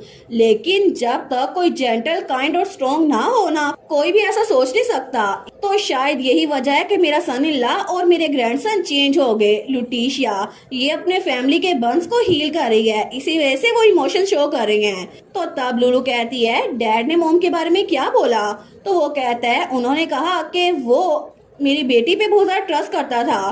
तो लुलू स्माइल करते हुए कहती है देखा मेरे डैड मॉम से बहुत ज्यादा प्यार करते थे, और आपको ऐसा लगता नहीं है ना कि उनका यही मतलब था, लेकिन किसी को ट्रस्ट करने का मतलब है कि वो उनसे बहुत ज्यादा प्यार करते हैं। तो उसका ग्रैंडपा कहता है बिल्कुल मुझे लगता है इसका बहुत ज्यादा स्पेशल मीनिंग है। तो मार्कस ट्रैंका सोचता है मेरी बेटी वो किसी ऐसे इंसान से मिली जिससे वो प्यार करती थी, और उसके बच्चे हुए और उनकी हैप्पी मैरिज थी, इसी वजह से मुझे लगता है ये बिल्कुल भी बुरा नहीं था। बिल्कुल इतना ही मेरे लिए काफी है। तो लुलू कहती है ऑनेस्टली मार्कोस आप तो छोटी छोटी बातों पे फिक्रमंद होते हैं। सीरियसली कोई कपल अगर वो लवी डवी ना हो तो आखिर उनके 4 बच्चे कैसे हो सकते हैं? तो तब लुलू ने तो ये बात कर दी थी, लेकिन मार्कोस उसकी बात सुनकर शौक हो गया था। वो दिल में चिल्ला कर कहता है क्या आखिर छोटी सी बच्ची वो क्या बात कर रही है, और आखिर मैं इस बारे में सोच ही क्यों रहा हूँ, उसने तो बच्चों के हिसाब से कहा होगा ना, लेकिन आखिर ये बात मुझे बताने की क्या जरूरत थी। हमें वही सीन दिखा जाता है जहाँ पे हमारी लुलू अपने ग्रैंडपा से कहती है सीरियसली जब तक कोई प्यार में बिल्कुल पागल ना हो आखिर उनके 4 बच्चे कैसे हो सकते हैं? तो उसका ग्रैंडपा कहता है क्या वो सोचता है आखिर ये बेबी क्या बात कर रही है? तो लुलू कहती है बेबीज तो तब आते हैं ना जब मॉम और डैड एक ब्यूटीफुल नाइट को हाथ पकड़ते हैं और लव से प्रे करते हैं, और उसके बाद स्टोक्स बेबी को लेके आते हैं। तो उसका ग्रैंडपा कहता है क्या? तो हमारी लुलू वो बड़ी प्योर बन के कहती है ना ग्रैंडपा ऐसी बात है ना? तो उसका ग्रैंडपा कहता है बिल्कुल बिल्कुल यही बात है मेरी बच्ची। लेकिन तब उसका ग्रैंडपा तो बहुत ज्यादा ऑकवर्ड हो गया था। वो सोचता है इसने तो मुझे ड्राई दिया था। तो लुलू भी बड़ी ऑकवर्ड हो गई थी। वो सोचती है उप्स मैंने क्या बोल दिया। मुझे लगता है कि मुझे अपने एल्डर्स की इनोसेंस को प्रोटेक्ट करना चाहिए। लेकिन बाद में वो लोग वहीं पर बैठे हुए थे और वहां पर बड़ी मजेदार हवा चल रही थी। तो तभी मार्कोस वो कहता है लुटिशिया तुम्हारा फूलिश ग्रैंडफादर वो बहुत ज्यादा लेट है। तो लुलू वहां पर देखती है तो उसका ग्रैंडपा कहता है मैं विश करता हूँ कि मैं टाइम को वापस मोड़ सकता, लेकिन अब वो टाइम गुजर चुका है तो मैं ऐसा कुछ नहीं कर सकता। क्या ये ठीक है कि अब आगे से मैं तुम्हारा ग्रैंडफादर बन के रहूं? क्या ये ठीक रहेगा? तो लुलू कहती है मार्कोस आपको इस चीज के लिए मुझसे परमिशन लेने की जरूरत नहीं है। तो उसका ग्रैंडपा थोड़ा हैरान था। लुलू कहती है क्योंकि जितना टाइम हम लोग इकट्ठे गुजारेंगे ना, हमारी उतनी मेमोरीज बनेंगी। और इससे पहले कि आपको पता चले, हम पहले ही फैमिली बन जाएंगे। और अगर ना भी चाहे ना, तो तब भी हम लोग फैमिली हैं और हमेशा रहेंगे। तो उसका ग्रैंडपा वो स्माइल करते हुए कहता है, ठीक है, मैं समझ गया, तो पहले मैं तुम्हारा ग्रैंडफादर बनूंगा। तो लुलू कहती है, जी जी बिल्कुल, और आप सिर्फ मेरे ग्रैंडपा नहीं हैं, आप तो मेरे भाइयों के भी ग्रैंडफादर हैं मार्क्विस। तो उसका ग्रैंडपा कहता है, जी बिल्कुल, मैं समझ गया, मैंने बहुत सारी गलतियां की हैं और मैं तो ये रिकॉग्नाइज करने में भी फेल हो गया कि मैं तुम सबका ग्रैंडफादर हूँ और मुझे बहुत कुछ करना पड़ेगा। तो लुलू स्माइल करते हुए कहती है, अभी भी बहुत सारी देर नहीं हुई है ना। वो कहता है, बिल्कुल, मुझे लगता है बिल्कुल देर नहीं हुई। और तब हमें उसके बाद काफी दिनों बाद का सीन दिखा जाता है। तो तब वहां पर उनका ग्रैंडपा आ गया था। वो कहता है, ग्रैंडपा यहाँ पर आ गए हैं। तो सारे कहते हैं, देखो ये आदमी फिर से आ गया। तो तब हमारी हीरोइन हमें बताती है, वो तो तकरीबन एक भी दिन मिस किए बगैर फेराथन स्टेट को बार बार विजिट करते रहते हैं और वो मेरे भाइयों के पास बिना किसी हिचकिचाहट के जाते हैं। तो तब वो सबसे पहले गए थे हमारे जियोन के पास, सबसे बड़े बेटे के पास। वो कहते हैं, मैंने सुना कि तुम आवाजों के साथ बहुत ज्यादा सेंसिटिव हो, इसी वजह से तुम्हें लोग अपने इर्द गिर्द बर्दाश्त नहीं होते। मुझे लगता है तुम्हारे लिए बहुत ज्यादा मुश्किल रहा होगा ना। और फिर बाद में वो एरिस के पास गए थे। तो मार्क्विस एरिस से कहते हैं, ऐसे अपने आप को स्माइल करने पे फोर्स मत करो, तुम जितना चाहे मुझ पे गुस्सा कर सकते हो। अपने ग्रैंड चिल्ड्रन को टेंट्रम दिखाते हुए देखना बड़े लोगों की उम्र के लिए बहुत ज्यादा खुशी का बायस होता है। और जब वो तीसरे बेटे के पास गए थे ना, इक्सियोन के पास, तो इक्सियोन वहां पर ट्रेनिंग कर रहा था और दीवारों को तोड़ रहा था। तो वो उसके लिए क्लैपिंग करते हुए कहते हैं, हाँ हाँ बिल्कुल, एक बच्चे को हेल्दी होना ही चाहिए, वो तो चीजें ऐसे ही इनर्जेटिकली ऐसे ही फेंकता है जैसे फिश को कैच कर रहा हो। लेकिन हमारी हीरोइन हमें बताती है, मेरे भाइयों ने उनको बहुत ज्यादा घूर के देखा और उनके साथ बहुत ज्यादा रूड थे, क्योंकि इतनी जल्दी वो मार्कुस को कबूल नहीं कर सकते थे। तो सबसे पहले जियोन बड़ा रूडली पेश आया, उसने तो उनके सामने कोई बात ही नहीं की। और दूसरे नंबर पर एरिस, वो हंसते हुए कहता है, अच्छा आपको लगता है कि मैं टेंट्रम सिखा रहा हूँ। और तीसरे नंबर पर हमारा एक जियोन, वो कहता है, अगर आपने मुझे एक बार और अनॉय किया ना, तो अगली बार मैं दीवार को नहीं मारूंगा, आप पे मुक्का मारूंगा। लेकिन इसके बावजूद भी वो लोग उनको मेंशन से निकाल नहीं पाए। तो तब हमारी लुलू अपने ग्रैंडपा के साथ जा रही थी। वो कहती है, तो क्या आप मेरे भाइयों के थोड़े से करीब आ गए। वो सोचती है, ये सारी मेरे गेस्ट है ना आफ्टर ऑल। तो उसका ग्रैंडपा कहता है, ऑफ कोर्स, और अब मुझे पता है उनको क्या चीज पसंद है और क्या चीज नहीं पसंद, और वो लोग किस चीज में सेंसिटिव हैं, और तुम्हारे बारे में भी। तो मुझे बताओ, इसके बारे में क्या ख्याल है तुम्हारा, क्या तुम्हें ये अच्छा लगा। और तभी वो दरवाजा खोलता है, तो वो वहां पर बहुत सारे केक और डिजर्ट्स थे। तो लुलू का ग्रैंडपा कहता है, मैं तुम्हारे लिए बहुत सारे डिजर्ट्स लेकर आया, क्योंकि मैंने सुना था कि तुम्हें ये अच्छे लगते हैं। तो लुलू कहती है, क्या मैं ये सारे नहीं खा सकती, मोर इम्पोर्टेंटली ये सारी की सारी चेयर्स और टेबल आप कहाँ से ले आए। तो उसका ग्रैंडपा कहता है, मैंने खुद फर्नीचर ये बनवाया है, और वहां पर तो बड़ी क्यूट क्यूट सी चेयर्स थी जो कि बिल्कुल छोटू छोटू सी थी। तो तब वहां पर शिप भी थी, कैट भी थी, रैबिट भी थी, बहुत सारी चीजें थी। तो उसका ग्रैंडपा कहता है, ये सारे एनिमल फ्रेंड्स, ये तुम्हारे कमरे में जो प्लशीज है ना, उन पे बेस्ड हैं। हमारी हीरोइन सोचती है, अनबिलीवेबल, मैं अप्रिशिएट करती हूँ कि इन्होंने इन सब चीजों को कंसीडर किया। लेकिन अगर इनको लगता है ना कि वो पिंक टी रूम मेरा टेस्ट है, तो इनको गलती हुई है। वो तो मेरे डैड का टेस्ट है, और उसका डैड तो बड़ा प्राउड था। लेकिन तब उसका ग्रैंडपा कहता है, तुम्हें ये डोज बड़ी पसंद है ना, क्या इसके पीछे कोई स्टोरी है तुम्हारे इन दोस्तों के पीछे। तो लुलू कहती है, वेल वो मेरे डैड और ब्रदर्स हैं। तो उसका ग्रैंडपा कहता है, क्या। लुलू कहती है, क्या आप उनको देखकर बता नहीं सकते कि मेरे डैड एक किटन की तरह दिखते हैं, और मेरा भाई एरिस, वो तो बिल्कुल किसी शीप की तरह दिखता है, और एक्सियोन तो रैबिट की तरह दिखता है, और ये चिक, ये जियोन है, क्योंकि हर वक्त वो मुझे फॉलो करता रहता है। और ये हैमस्टर, ये मैं नहीं हूँ, बस ये मेरे लिए इसलिए प्रीशियस है क्योंकि बहुत लंबे अरसे पहले मेड्स ने मुझे ये दिया था। तो उसका ग्रैंडपा सोचता है, ये सारे तो बड़े खतरनाक है, लेकिन लुलू इनको क्या समझती है। तो वो बेचारा तो बड़ा कंफ्यूज होकर सोचता है, आखिर लुलू के अलावा और कौन मिस मैच कॉम्बिनेशन को ऐसे फाइंड कर सकता है। लेकिन उससे भी इम्पोर्टेंट, वो कहता है, ग्रैंडपा के बारे में क्या। तो हमारी लुलू कहती है, क्या। तो उसका ग्रैंडपा कहता है, ग्रैंडपा कौन से एनिमल है। वो तो बड़े जेलस हो रहे थे लुलू के भाइयों से और उसके फादर से। तो लुलू बेचारी सोचती है, मैं क्या बोलूं, वो कहती है मैं असल में मुझे नहीं पता और वहां से भाग जाती है। तो तब वो कहती है यहाँ पर तो बहुत सारे डिजर्ट्स हैं, सारी फैमिली इकट्ठी खाती है, ठीक है क्या मैं कुछ मेट्स को भी दे दूं? तो उसका ग्रैंडपा खुश हो गया था। वो कहता है श्योर, चलो ऐसा ही करते हैं। लेकिन थोड़ी देर बाद वहां पर सारे के सारे आ गए थे। तो तभी वहां पर एरिस कहता है मार्क्वेस, क्या आपको नहीं लगता आपको अपनी बारी का इंतजार करना चाहिए? आप उसको 3 बार से जरा खिला नहीं सकते, आपको पता है ना? तो पीछे से एक जियोन कहता है जियोन तुम बदतमीज, ये मेरी बारी थी, तुम क्या कर रहे हो? लुलू को मैं खिलाऊंगा। तो लुलू कहती है अपने अच्छे अल्फाज इस्तेमाल करो एक जियोन। तो उसका ग्रैंडपा तो बड़ा खुश था। वो सोचता है मैं सच में बहुत ज्यादा खुश हूँ, कितना अच्छा लग रहा है, यहाँ पर मेरी पूरी फैमिली है। मुझे पता नहीं था कि खुशियाँ किस तरह महसूस होती हैं, इतने सारे सालों में मुझे कभी भी कोई खुशी महसूस नहीं हुई, लेकिन अब मेरे सामने मेरे सारे बच्चे हैं। तो तब लुलू का फादर उसके गाल साफ करते हुए कहता है लुलू अगर तुम्हें नया फर्नीचर चाहिए हो ना तो डैड को बताना, मैं इससे भी अच्छा बनवाऊंगा। लेकिन तब वो सोचता है मुझे लगा था मेरी बेटी के जाने के बाद दुनिया सारी खुशियां खत्म हो गई हैं, लेकिन यहाँ पर तो सब लोग कितने अच्छे लग रहे हैं। तो लुलू कहती है अब मैं और नहीं खा सकती, मुझे लगता है मैंने और खाया ना मेरा पेट फट जाएगा, मुझे लगता है हमें वॉक पे जाना चाहिए डाइजेस्ट करने के लिए। तो उसका फादर कहता है ओके। तो लुलू का ग्रैंडपा सोचता है सच में ये कितने प्यारे बच्चे हैं ना। लेकिन तब वो सारे आगे जा रहे थे तो लुलू कहती है मार्कोस क्या आप नहीं आ रहे? तो उसका ग्रैंडपा वहीं पे बैठा था। वो कहता है अच्छा मैं। वो सोचता है क्या मेरे लिए भी यहाँ पर इन सब के दरमियान कोई जगह है? तो वो उठते हुए कहता है बिल्कुल, हम लोग इकट्ठे चलते हैं। और तब उसने अपनी छड़ी पकड़ी थी, लेकिन जैसे वो उठने लगता है ना उसको बहुत सारे चक्कर आते हैं और तब उसको तो बिल्कुल अंधेरा महसूस हो रहा था, वो वहां पे नीचे गिर जाता है। तो लुलू तो बहुत ज्यादा शौक थी। वो कहती है क्या ग्रैंडपा ग्रैंडपा आप ठीक तो है ना? तो लुलू का ग्रैंडपा सोचता है क्या ये पहली बार है कि मैं इसके मुंह से अपने लिए ग्रैंडपा लव सुन रहा हूँ? ये कितना अच्छा लग रहा है ना, कितना ज्यादा अच्छा। मेरी छोटी सी पप मुझे ग्रैंडपा बुला रही है तो मुझे जवाब देना चाहिए। लेकिन लुलू तो बड़ी परेशान थी और उसका ग्रैंडपा उसकी आंखें बंद हो चुकी थी। वो सोचता है मेरी बॉडी बहुत ज्यादा हैवी फील हो रही है, क्या मेरी बेटी इनस से मिलने का टाइम आ गया है? तो तब वहां पर बिल्कुल बेहोश हो चुका था। तो लुलू अपने ग्रैंडपा के पास थी। वो कहती है ग्रैंडपा, लेकिन वो कोई जवाब नहीं दे रहे थे और उसके सारे भाई और उसका फादर भी वहीं पर थे, लेकिन उसके ग्रैंडपा वहां पर बेहोश हो चुके थे।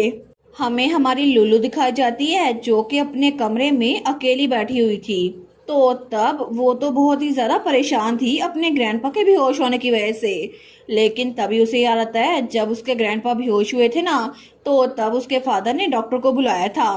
तो डॉक्टर ने कहा था ये ओल्ड एज की वजह से है, ऐसा लगता है कि वो कुछ सालों से अपनी बॉडी का बिल्कुल ध्यान नहीं रख रहे। तो तब वहां पर सारे लोग ही थे, एरिस भी, जियोन भी, उसका फादर भी, लुलू भी और डॉक्टर भी। तो तब डॉक्टर कहता है अगर वो अपनी बॉडी का ख्याल रखते तो शायद ये ना होता, लेकिन ऐसा लगता है कि उनमें बिल्कुल भी स्टेमिना नहीं बचा। तो लुलू तो ये सोच कर ही बहुत ज्यादा परेशान हो गई थी। और तब वो कहता है ड्यू की स्टेट में रोजाना आना और ऐसी बॉडी के साथ एक्टिव रहना ये तो उनके लिए बहुत ज्यादा मुश्किल रहा होगा ना। मार्कस ने इसको जानबूझ के छुपाया था तो आप अपने आप को इसके लिए ब्लेम मत कीजिएगा। लेकिन प्रेजेंट में लुलू अपने कमरे में बैठकर सोचती है वो तो 10 सालों तक बिल्कुल सबसे अलग थलग रहे थे, चाहे मार्कस का कैसल कितना बड़ा क्यों ना हो। एक आदमी का दिल जो बीमार था एक अकेले कमरे में कैद रहकर, उनकी सेहत तो बहुत ज्यादा खराब हो गई होगी ना। फिर भी वो तो शौक की वजह से कोलैप्स भी हो गए थे, इतना कि वो हिल ही नहीं पा रहे थे। और अब जब सारी मिसअंडरस्टैंडिंग क्लियर हो गई है तो वो मेरे भाइयों के साथ भी अपना रिलेशनशिप इम्प्रूव करने के लिए रोजाना यहाँ पर आते थे। मुझे तो अच्छा लग रहा था कि वो भाइयों के साथ घुल मिल रहे हैं और क्या पता मेरे भाई भी ग्रैंडपा के साथ अच्छे से रहें। लेकिन मुझे पता नहीं था कि ग्रैंडपा की एक्चुअल कंडीशन है क्या, मैंने इस बारे में पहले क्यों नहीं सोचा। तो तब वो कहती है इस सब के अलावा भी मैं तो बहुत हाई और माइटी एक्ट कर रही थी ना, जैसे मैं जानती थी कि वो फैमिली का पार्ट बन जाएंगे। मैं तो बिल्कुल इडियट थी। लेकिन तब वो अपने मुंह पर थप्पड़ मारते हुए कहती है ठीक है बस बहुत हो गया सेल्फ ब्लेम, अभी डिप्रेस होने का बिल्कुल टाइम नहीं है, मुझे कुछ ना कुछ करना होगा जो मैं कर सकती हूँ। तो तभी वो अपना ड्रॉर खोलती है तो वहां पे वही बुक थी जिसके जरिए वो नावल्स को समन करती थी। वो सोचती है मुझे इस बार किसको समन करना चाहिए। यूजली जीनियस डॉक्टर्स वो तो रोमांस फैंटेसी में होते हैं ना, वो तो सर्जर होते हैं, लेकिन ग्रैंडपा को तो इंटरनल मेडिकल ट्रीटमेंट चाहिए। लेकिन इंटरनल डायग्नोसिस और प्रिस्क्रिप्शन वो तो मॉडर्न टेक्नोलॉजी की वजह से हो सकती है ना। यहाँ पर तो मॉडर्न टेक्नोलॉजी है ही नहीं और मैं कुछ चीजें यहाँ पर ला सकती हूँ। और इसके अलावा ब्लड टेस्ट और एंडोक्राइन टेस्ट क्या यहाँ पर पॉसिबल है? क्या यहाँ पर ईसीजी भी होगी? लेकिन सब्स्टिट्यूट वो तो आयरन सप्लीमेंट्स है या विटामिन है, तो मैं उनको ये तो नहीं दे सकती। तो क्या मैं ऐसा ना कहूँ कि यहाँ पर कोई एक सेंटस आ जाए जो कि फीमेल लीड हो, लेकिन वो अपना ये आइडिया भी रिजेक्ट कर देती है। वो सोचती है सेंटस के पास तो डिवाइन पावर के अलावा हीलिंग में बहुत ज्यादा रिस्ट्रिक्शन होगी ना। ये तो बिल्कुल ऐसा है जैसे अपनी लाइफ फोर्स किसी और को दे देना। तो तब वो सोचती है नहीं नहीं, मुझे इस तरह का फ्रस्ट्रेशन डेवलपमेंट बिल्कुल नहीं अच्छा लगता, ऐसा कुछ नहीं होगा। तो तभी वो थोड़ा बड़बड़ाते हुए कहती है एज एक्सपेक्टेड सिर्फ एक तरीका बच गया है। तो तभी हमारी लुलू बड़ी कॉन्फिडेंट होकर एक नावल समन करने लगती है। वो कहती है अब चाहे कुछ भी हो जाए मैं अपने ग्रैंडपा को बचा के रहूंगी। और तब दूसरी तरफ हमें उसके ग्रैंडपा का कमरा दिखाया जाता है जहाँ पे डॉक्टर्स उसकी कंडीशन चेक कर रहे थे। तो तभी वहां पर उनको किसी के भागने की आवाज आती है। वो थी हमारी लुलू। तो वो कहते हैं माय लेडी। तो लुलू वहां पर आती है। वो तो बड़ी परेशान लग रही थी लेकिन उसने अपने हाथ में कुछ छुपाया हुआ था। तो वो डॉक्टर कहता है क्या आप इसलिए वापस आई हैं क्योंकि आपको मार्कोस की फिक्र हो रही है? आप तो खुद भी बहुत ज्यादा डर गई होंगी ना माय लेडी, आपको रेस्ट करना चाहिए। तो लुलू कहती है नहीं, मुझे असल में ग्रैंडपा को ट्रीट करने का कोई तरीका मिल गया है। तो वो डॉक्टर कहता है एक्सक्यूज मी, आपको मिल गया माय लेडी? तो हमारी लुलू कहती है बिल्कुल, मुझे याद आया मैंने बहुत बहुत लंबे अरसे पहले एक बुक पढ़ी थी। उसमें लिखा था कि अच्छी ट्रीटमेंट वो तो अच्छे से हो सकती है जहां पर एनर्जी रिस्टोर हो। और ये देखे मेरे पास ये है। तो डॉक्टर का जूनियर कहता है ये तो नीडल केस है ना, जिसकी वजह से मेडिकल के वाइटल पॉइंट्स उन पे ये लगाए जाते हैं। लेकिन ये वाली टेक्नोलॉजी ये तो एक मैथिकल एज में यूज होती थी ना, मतलब बहुत लंबे अरसे पहले। मुझे लगा था कि ये मेडिकल आर्ट ये तो गुम हो चुका है। तो लुलू सोचती है बिल्कुल ये बात सच है क्योंकि जो नावल मैंने समन किया था ना वो था I doctor Korean medicine not cents I am ability am I back. तो तब वो सोचती है इसकी वजह से मैं अक्रमचन क्लिनिक और अक्रमचन नीडल्स उन लोगों को भी लेके आ सकती हूँ और के मेडिसिन के साथ साथ मैं इसको यूज कर सकती हूँ। इसको 3 बार यूज किया जा सकता है। तो तब वो सोचती है वैसे भी ये दुनिया के रूफान पे बनाई गई है, मतलब के रोमांस फैंटेसी पर, तो यहाँ पर तो कोरियन मेडिसिन या अक्रमचर ये यूज हो सकता है। लेकिन ऑफ कोर्स मेडिकल आर्ट की हिस्ट्री वो थोड़ी अजीब लगेगी, इसी वजह से ये मुझे ऐसे घूर के देख रहे हैं। और वो लोग तो अभी तक डाउटफुल थे। लेकिन हमारी हीरोइन सोचती है फिर भी अगर मैं उनकी पिछले सालों की मेडिकल रिपोर्ट को देखूं तो शायद मुझे क्योर मिल सकता है, लेकिन मेडिकल फील्ड में मुझे इतना कुछ नहीं पता। तो तब वो डॉक्टर कहता है माय लेडी। लुलू सोचती है क्या ये लोग मुझे ये यूज करने देंगे? तो वो दोनों तो बड़े खुश हो गए थे। वो कहते हैं कि आपने अभी कुछ रिकॉर्ड्स को देखकर गुमे हुए मेडिकल आर्ट को दोबारा से रिवाइव कर दिया, आप तो बड़ी अमेजिंग है। तो तभी वहां पर टोटेम इफेक्ट आ गया था। टेरिटरी के रेजिडेंट्स वो तो आपको सपोर्ट करते हैं, आपको प्यार करते हैं और आपके साथ खड़े हैं। वो कहते हैं एज एक्सपेक्टेड हमारी यंग लेडी तो बड़ी काबिल है। लेकिन हमारी हीरो सोचती है मैं तो भूल ही गई थी एक टोटेम इफेक्ट भी है, ये क्रिंज वर्ती है, लेकिन फिर भी चलो आसानी हो गई, अच्छा हुआ इनको मुझ पे यकीन है। तो हमारी लुलू कहती है मुझे इसके बारे में कुछ भी नहीं पता, मैं तो बस फिगर आउट कर रही थी कि ग्रैंडपा के केस में शायद ये काम आ जाए। तो वो कहते हैं ठीक है माय लेडी, आप तो सच में बड़ी हम्बल हो रही हैं, आप तो बड़ी ज्यादा इनक्रेडिबल हैं। तो लुलू कहती है ठीक है तो फिर साइड से खड़े होकर देखना क्योंकि मुझे आप लोगों से मशवरा चाहिए कि मैं कैसे कर रही हूँ। वो कहते हैं जी। तो लुलू फाइल लिए अपने ग्रैंडपा के बेड साइड पर आई थी। तो तभी वो अपनी एबिलिटी को एक्टिवेट करती है, लेकिन तब उसको वहां पर बिल्कुल कंप्यूटराइज स्क्रीन नजर आ रही थी। वहां लिखा था specifying target for treatment, specification complete, Marcos Trenka. और तब उसके ग्रैंडपा के माथे पर वो नोटिफिकेशन आई थी। वो सोचती है ग्रैंडपा मैं डेफिनेटली आपको अच्छा करवा के रहूंगी। तो तभी नोटिफिकेशन आई थी प्लीज ये नीडल उनके यिन टैंक एक्ो पॉइंट पे डाल दें ताकि वर्टिकली ये काम कर सके। तो लुलू सोचती है मैंने ये कहा था लेकिन मुझे खुद नहीं पता ये वर्टिकल पॉइंट है कहाँ पर और ये यूज कैसे होता है। वो तो बड़ी कंफ्यूज हो गई थी। लेकिन नोटिफिकेशन आई थी ओ माय यूजर की नॉलेज तो बिल्कुल ही छोटी सी है, तो मुझे लगता है उसमें कॉमन सेंस भी नहीं है और हम नोटिफिकेशन मेथड को यूजर के कन्वीनियंस के लिए चेंज कर रहे हैं। लुलू सोचती है ओए मैं कोई रियल डॉक्टर नहीं हूँ, ना ही मैंने कोरियन मेडिसिन पढ़ी है, तो ये ऑब्वियस है ना मुझे इसके बारे में कुछ नहीं पता। लेकिन तभी नोटिफिकेशन आई थी चेंज कंप्लीट, और वहां पर मार्कस के माथे पर निशान बन गया था जहां पे लुलू को वो सुई लगा रही थी। तो तब लुलू उस नीडल को पकड़ती है, वो सोचती है मैं इनको दिखाऊंगी कि स्टार्ट से लेकर ये कैसे करते हैं। तो तब वो नीडल अपने ग्रैंडपा के माथे पर लगा देती है। तो डॉक्टर्स कहते हैं वाओ, इनको पता था कि ये हैटी की वजह से हो रहा है, इनको तो सच में बड़ा आइडिया है। क्या तुमने देखा, इन्होंने तो बिना हिचकिचाए ये कर दिया और कोई भी खून का कतरा बाहर नहीं निकला। ये तो प्रूफ है कि यंग लेडी को अक्रमचंद भी बड़े अच्छे से आता है। तो डॉक्टर कहता है अपने जूनियर से लिखो लिखो इसको, वो कहता है जी जी मास्टर। लेकिन तब लुलू तो बार बार वहां पर नीडल्स अपने ग्रैंडपा पे लगाई जा रही थी बड़े स्केर्ड अंदाज से। तो तब लुलू कहती है मेक श्योर करना कि 15 मिनट बाद ये नीडल्स निकाल दो, मैं अभी जाकर उनके लिए हर्बल मेडिसिन बनाती हूँ ताकि ग्रैंडपा की एनर्जी वो रिप्लेनिश हो जाए। तो वो कहते हैं जी जी माय लेडी। लेकिन तभी हमें बाहर हॉलवे का सीन दिखा जाता है जहाँ पर एक जियोन अकेला खड़ा हुआ था। तो तब वो वहां पर कुछ सोच रहा था। तो तब अपने ग्रैंडपा के बारे में सोचता है कि जब पिछले दिन वो और उसके दोनों भाई खड़े थे ना, तो उसके ग्रैंडपा उनके पास आए थे। तो हमारे जियोन ने कहा था मेरी फर्स्ट बाल ने जो भी कहा है ना, चाहे जो भी हो जाए हम भी ये बात जानते हैं, वो सिर्फ आपको हमारी वजह से ऐसा कह रही है। लेकिन चाहे आप जो कुछ मर्जी कहें, मेरा कोई इरादा नहीं है कि मैं हैप्पी फैमिली प्रिटेंड करूं, और इसी वजह से हमारे साथ ताल्लुक बढ़ाने की जरूरत नहीं है। तो उसके ग्रैंडपा ने कहा था मुझे माफ कर दो, मैं तुम लोगों से माफी मांगने के लिए आया हूँ। अगर मैं अभी भी माफी मांगू ना, फिर भी तुम लोग को ऐसा नहीं लगेगा कि मैं अभी तुम लोग का ग्रैंडफादर हूँ। तुम लोग आहिस्ता आहिस्ता मुझे कबूल कर सकते हो। मैं जानता हूँ कि मैं बहुत ज्यादा ग्रीडी हो रहा हूँ, लेकिन जैसा कि लुटिशिया ने कहा था अगर मैं तुम लोग के साथ टाइम गुजारूं तो क्या पता थोड़ा थोड़ा करके चेंज आ जाए। तो तब हमारा एक्सियोन कहता है मुझे इस सब की कोई जरूरत नहीं है। तो उसका ग्रैंडपा कहता है इससे फर्क नहीं पड़ता अगर तुम कहोगे कि मुझे इसकी जरूरत नहीं है। लेकिन तब उसका ग्रैंडपा स्माइल करते हुए कहता है क्योंकि मैं हमेशा तुम्हारा ग्रैंडपा रहूंगा, और चाहे कुछ भी हो जाए मैं हमेशा तुम्हारी साइड पे रहूंगा। अगर तुम्हें मेरी जरूरत ना भी हो ना, फिर भी तो अगर तुम लोग को कभी भी इस ओल्ड मैन की जरूरत पड़े ना, चाहे एक बार भी, तो अपना हाथ मेरी तरफ बढ़ा देना। लेकिन तब तीनों भाई वहां पर कंफ्यूज होकर अपने ग्रैंडपा को देख रहे थे। तो एक्सियोन सोचता है क्या इस ओल्ड मैन के साथ आखिर क्या मसला है, लेकिन प्रेजेंट में वो सोचता है सीरियसली वो तो बहुत अनोइंग है। तो तब वो वहां से अपने ग्रैंडपा के कमरे की तरफ बढ़ रहा था।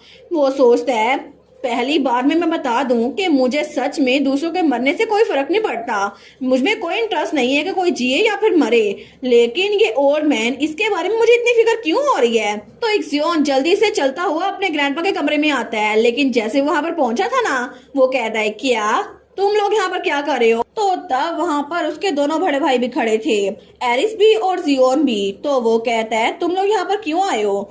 तो एरिस कहता है हम तो बस उनकी कंडीशन चेक करने के लिए आए थे, मेरा प्रिंसिपल ये है कि मैं अपने गिरते हुए दुश्मन पे भी नजर रखूं। तो जियोन कहता है मैं तो सिर्फ इसलिए आया था क्योंकि हमारी सबसे छोटी बहन यहाँ पर ज्यादा टाइम गुजारती है, इसी वजह से। तो एक्सियोन कहता है तुम लोग तो फिर से कोई ना कोई बहाना बना रहे हो। लेकिन तभी वो सारे के सारे अपने ग्रैंडपा के बेड के पास आके खड़े हो गए थे। लेकिन तभी पीछे से उन्हें किसी की चिल्लाने की आवाज आती है। तो तीनों भाई पीछे मुड़कर देखते हैं, वो सोचते हैं ये आवाज। तो एरिस सोचता है ये तो मेरी छोटी बहन की आवाज है ना। तो जियोन सोचता है ये तो हमारी यंगेस्ट सिस्टर की आवाज है। तो एक्सियोन सोचता है फर्स्ट बार इसको क्या हुआ।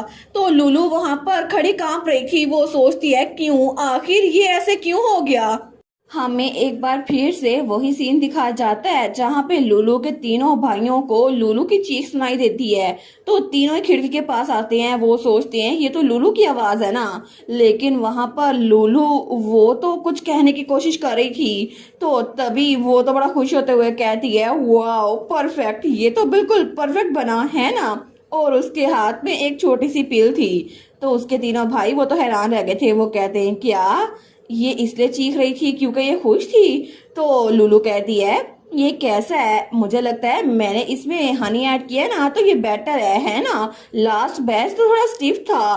तो वो दोनों डॉक्टर्स कहते हैं एज एक्सपेक्टेड यंग लेडी आप तो बहुत ही ज्यादा टैलेंटेड है। वो दोनों तो फायर अप हो गए थे। वो कहते हैं ये तो लीजेंडरी मेडिसिन है जो कि पहले गुम हो चुकी थी। हमारी लुलू कहती है नहीं नहीं मैं इतना भी ग्रैंड काम नहीं कर रही। लेकिन लुलू के तीनों भाई वो स्माइल करते हुए सोचते हैं हमें नहीं पता हो क्या रहा है, लेकिन लुलू तो आज भी बहुत ज्यादा क्यूट लग रही है। तो तब थोड़ी देर बाद हमारी लूलू वो वहां पर वो मेडिसिन लेकर आती है जो उसने खुद बनाई थी। लेकिन जब वो दरवाजा खोलती है ना तो वहां पे उसके तीनों भाई थे। वो कहती है आप तीनों भी यहीं पर है। तो एरिस कहता है ये ट्रे मुझे पकड़ा दो सिस्टर। वो कहती है ठीक है थैंक यू, लेकिन क्या आप सब ग्रैंडपा से मिलने के लिए आए हैं? तो तीनों के मुंह बंद हो गए थे। तीनों इस बात को मानते नहीं है कि वो अपने ग्रैंडपा से मिलने के लिए आए थे। तो तब इक्सियोन कहता है आखिर मुझे उस ओल्ड मैन के बारे में फिक्र क्यों होगी?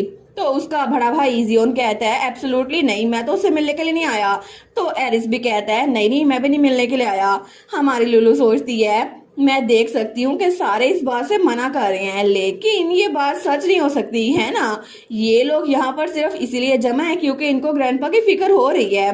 तो तब इक्सियोन कहता है ये मेडिसिनल ब्रू जो तुमने कल मेंशन किया था क्या तुम ये खुद बना कर लाई हो? लेकिन ये कैंडी जैसी चीज क्या है? तो लुलू कहती है ये तो मेडिसिनल पील है जिसको गोंगजीडन कहते हैं। तो अगर आप लोग को ये पसंद है तो आप लोग के लिए भी मैं बना दूंगी। इससे एनर्जी रिस्टोर होती है। मैं आप लोग के लिए भी तीनों के लिए बना कर लाऊंगी। तो उसके तीनों भाई सोचते हैं ऑनेस्टली हमें अपनी एनर्जी रिस्टोर नहीं करनी, लेकिन हम तो क्यूरियस है कि लुलू अपने क्यूट से छोटे छोटे हाथों से ये कैसे बनाएगी। तो तीनों उसके पास आ गए थे और तीनों ने उसके हाथ पकड़ लिए थे। तो इक्सियोन कहता है इससे एनर्जी रिस्टोर होती है। तो एरिस कहता है मेरी छोटी बहन कितनी स्मार्ट है ना। तो इक्सियोन कहता है तुम इसको कैसे बनाती हो, क्या हम लोग मिलकर बनाएं? हमारी लुलू कहती है आप लोग इसके बारे में क्यूरियस हो रहे हैं, लेकिन आप लोग मेरे हाथ क्यों पकड़े हुए हैं? तो एरिस कहता है मुझे लगा था मैं फाइनली अपनी छोटी बहन को डॉन फेस्टिवल के बाद वापस ले पाऊंगा, लेकिन तुम तो हमेशा बिजी होती हो। तो जियोन सबसे बड़ा भाई भी कहता है मेरा लिटिल सिस्टर टाइम का डेली डोज वो भी बहुत ज्यादा कम हो गया है। लुलू कहती है आप तीनों क्या बात कर रहे हैं, हम लोग हमेशा इकट्ठे तो रहते हैं, हम लोग खाना इकट्ठे खाते हैं, उसके बाद हम लोग तो वॉक के लिए भी हर एक दिन जाते हैं। एक भी दिन नहीं गुजरा जब मैं आप तीनों के साथ वॉक पे नहीं गई। और तब वो सोचती है मैं तो डैड के साथ भी वॉक पे जाती हूँ, लेकिन तब वो दोनों कहते हैं ये काफी नहीं है। तो जियोन कहता है ये तो बिल्कुल ऐसा है जैसे हम पोरिश पे जिंदा रह रहे हैं, खाना खा नहीं रहे। तो इक्सियोन कहता है कॉटन कैंडी मैं उन लोगों से डिफरेंट हूँ। हमारी लुलू कहती है किस तरह? तो वो कहता है मैं ये तुम्हारे लिए कर रहा हूँ क्योंकि अगर मैं 6 दिन तुमसे ना मिलूं ना तो तुम्हें बुरा लगेगा है ना, इसी वजह से। तो उसके दोनों भाई कहते हैं इस बात का क्या मतलब हुआ? लेकिन लुलू को बात समझ आ गई थी। वो सोचती है ये बात तो मैंने 5 साल पहले इससे कही थी ना, लेकिन ये मत बताना ये यही लाइन दोहराने वाला है, क्योंकि वो क्रिंजी लाइन जो मैंने स्टार्ट में इक्सियोन से बोली थी कि अगर 6 दिन तक मैं अपने भाई को ना देखूं ना तो मुझे कुछ होने लग जाता है, और इसी वजह से मैं अपने भाई को प्रोटेक्ट करना चाहती हूँ और वो भी मुझे प्रोटेक्ट करेगा। लेकिन वो सोचती है मुझे इस बात को भुलाना था। तो उसका भाई अभी ये बात अपने दोनों भाइयों को बताने लगता है, लेकिन लुलू कहती है नहीं नहीं पेशेंट को रेस्ट की जरूरत है, मुझे लगता है मुझे ग्रैंडपा की कंडीशन को चेक करना है। तो ऐसे ही मजाक करना बंद करो, यहाँ से बाहर निकल जाओ। तो इक्सियोन तो हंसने लग जाता है, लेकिन हमारी लुलू ने तीनों भाइयों को बाहर निकाल दिया था। वो सोचती है ये कितना क्लोज था ना, मैं तो अभी चलती फिरती क्रीम मशीन बनने वाली थी, लेकिन मेरे भाई तो मुझे बिल्कुल वेंडिंग मशीन की तरह ट्रीट करते हैं। मेरे बारे में क्या, मेरे बारे में क्या, कम अज कम मुझे अपने भाई का मुंह तो बंद करना था। और तब वो ट्रे उठाकर ग्रैंडपा के पास जा रही थी, लेकिन फिर भी वो अपने ग्रैंडपा के लिए फिक्रमंद थी। वो सोचती है अभी तक ग्रैंडपा उठे क्यों नहीं है, जब से वो कोलैप्स हुए हैं ना मैं तो उनके बारे में बहुत ज्यादा फिक्रमंद हूँ। मैंने अपनी एबिलिटी का भी इस्तेमाल किया है, लेकिन फिर भी उनकी हालत वो कुछ समझ नहीं आ रहा, वो होश भी क्यों नहीं आ रहे। तो तब वो अपने ग्रैंडपा को वो मेडिसिन खिलाने लगती है। वो सोचती है प्लीज जल्दी उठ जाए ग्रैंडपा, क्योंकि अगर आप नहीं उठे ना तो मैं बहुत बहुत ज्यादा सैड हो जाऊंगी। और तब उसकी आंखों में आंसू आ रहे थे, लेकिन तब लुलू अपने ग्रैंडपा के पास ही बैठ गई थी। वो कहती है अगर आप मुझे अब छोड़ के चले गए ना तो मैं आपको कभी माफ नहीं करूंगी ग्रैंडपा। लेकिन तभी दूसरी तरफ हमें स्पिरिट रेलम का सीन दिखा जाता है। तो वहां पर ब्लैक एंड व्हाइट फूल थे और उन सब के दरमियान उसके ग्रैंडपा भी खड़े थे, लेकिन तब वो बिल्कुल अकेले थे, उनके साथ कोई भी नहीं था। और तभी पीछे से उन्हें किसी की आवाज आती है डैड। तो ग्रैंडपा जब पीछे मुड़कर देखती हैं वो कहते हैं इनिस क्या ये तुम हो? और वहां पे उनकी बेटी थी जो कि खुद भी ब्लैक एंड व्हाइट थी। वो उनकी तरफ हाथ बढ़ाते हुए कहती है डैड क्या आप मेरे साथ नहीं चलेंगे? तो उसका डैड उसकी तरफ देखता है और तब वो स्माइल करते हुए कहता है बिल्कुल मैं तुम्हारे साथ चलूंगा। फाइनली तुम मुझे लेने के लिए आई गई, मैं तुम्हारे पास आ रहा हूँ। लेकिन तब वो अपनी बेटी की तरफ जा रहे थे और उनकी बेटी वहीं पर खड़ी उनकी तरफ हाथ बढ़ाए हुए थी और उसी वक्त उनकी शर्ट को पीछे से कोई पकड़ता है तो ग्रैंडपा वहां पर रुकते हैं। वो सोचते हैं क्या, जब वो पीछे देखते हैं तो वहां पर किसी बच्ची ने उनकी शर्ट पकड़ी हुई थी जो कि हमारी लुलु ही थी। तो तब उसके हाथ कांप रहे थे। तो ग्रैंडपा वो थोड़े हैरान थे। जब वो लुलु के देखते हैं तो लुलु की आंखों में आंसू थे। वो रोते हुए कहती है, प्लीज ग्रैंडपा मुझे छोड़ के मत जाएं। और उसकी आंखों में उसके ग्रैंडपा का अक्स नजर आ रहा था। वो सोचता है, अरे हाँ। वो कहता है, मुझे माफ कर दो इनिस, लेकिन मैं इतनी छोटी बच्ची को रोते हुए छोड़कर तुम्हारे पास कैसे आ सकता हूँ। वैसे भी मैं अपनी पूरी लाइफ एक बुरा ग्रैंडफादर बन के रहा था, इसी वजह से मैं चाहता हूँ कि ये बच्ची रोना बंद कर दे। तो प्लीज मेरा इंतजार करो, मैं तुम्हारे पास इवेंचुअली आ ही जाऊंगा। लेकिन तभी वहां पर जैसे कुछ क्रैक हो रहा था, जैसे शीशा टूट रहा था। तो तब वहां पर ग्रैंडपा जब पीछे मुड़कर देखते हैं तो उसी पल वो शीशा बिल्कुल टूट चुका था और पीछे सिर्फ नदी रह गई थी और कलर्स आ गए थे। तो ग्रैंडपा तो बहुत ज्यादा हैरान थे। जब वो दूर देखते हैं ना तो उनकी बेटी की जगह वहां पे ग्रीम रीपर खड़ा था। लेकिन तभी वो अंधेरा उनसे दूर हो रहा था और तभी उनके हाथ में एक चेरी ब्लॉसम आके गिरता है। वो सोचते हैं लुटीशिया, लेकिन तभी उन्हें आवाज आती है, आखिर आप वहां पर क्या कर रहे हैं, जल्दी करें और वापस चले जाएं। तो ग्रैंडपा तो बड़े हैरान होकर अपने पीछे देखती हैं और इस बार वहां पर सच में उनकी बेटी खड़ी थी, इनेस। तो ग्रैंडपा स्माइल करते हुए कहती हैं, ये सच में तुम हो, है ना इनेस, फाइनली मैं तुमसे मिल पाया। तो इनेस हमारी हीरोइन की मॉम कहती है, ऑनेस्टली आपने मेरी बेटी को रुलाया है। अगर आप नहीं चाहते ना कि मेरी बेटी और रोए तो प्लीज अभी वापस लौट जाए, क्योंकि अगर आपने मेरी बेटी को रुलाया तो मैं आपको माफ नहीं करूंगी। हमारी हीरोइन लुलु की मॉम कहती है, और नेस्ली फादर आप तो बहुत ही ज्यादा बेवकूफ लग रहे थे कि आप सच में उस लियन के जाल में फंसने वाले थे, वो मैं बिल्कुल भी नहीं थी। तो उसका फादर कहता है, क्या तुम्हें ऐसा लगता है? वेल, अगर बहुत सारा टाइम गुजर जाए ना तो तुम किसी को मिस कर रही हो तो फिर ऐसी इल्यूजन भी तुम्हें बेवकूफ बना सकती है। तो हमारी लुलु की मॉम कहती है, मैं कह भी क्या सकती हूँ, वैसे भी मैं हूँ इतनी ग्रेट कि आप मुझे मिस करें, है ना, क्योंकि आपकी बेटी ऐसी थी। तो तब उसका फादर कहता है, सच में तुम्हारे पास तो हर एक बात का जवाब है। अब मुझे पता चल रहा है कि मेरी ग्रैंड डॉटर किस पे गई है। तो तब हमारी हीरोइन की मॉम कहती है, सच में आपको लगता है मुझे जवाब नहीं देना चाहिए? मैं आपकी बेटी हूँ ऑब्वियसली, आखिर आप ब्लेम किसको कर रहे हैं?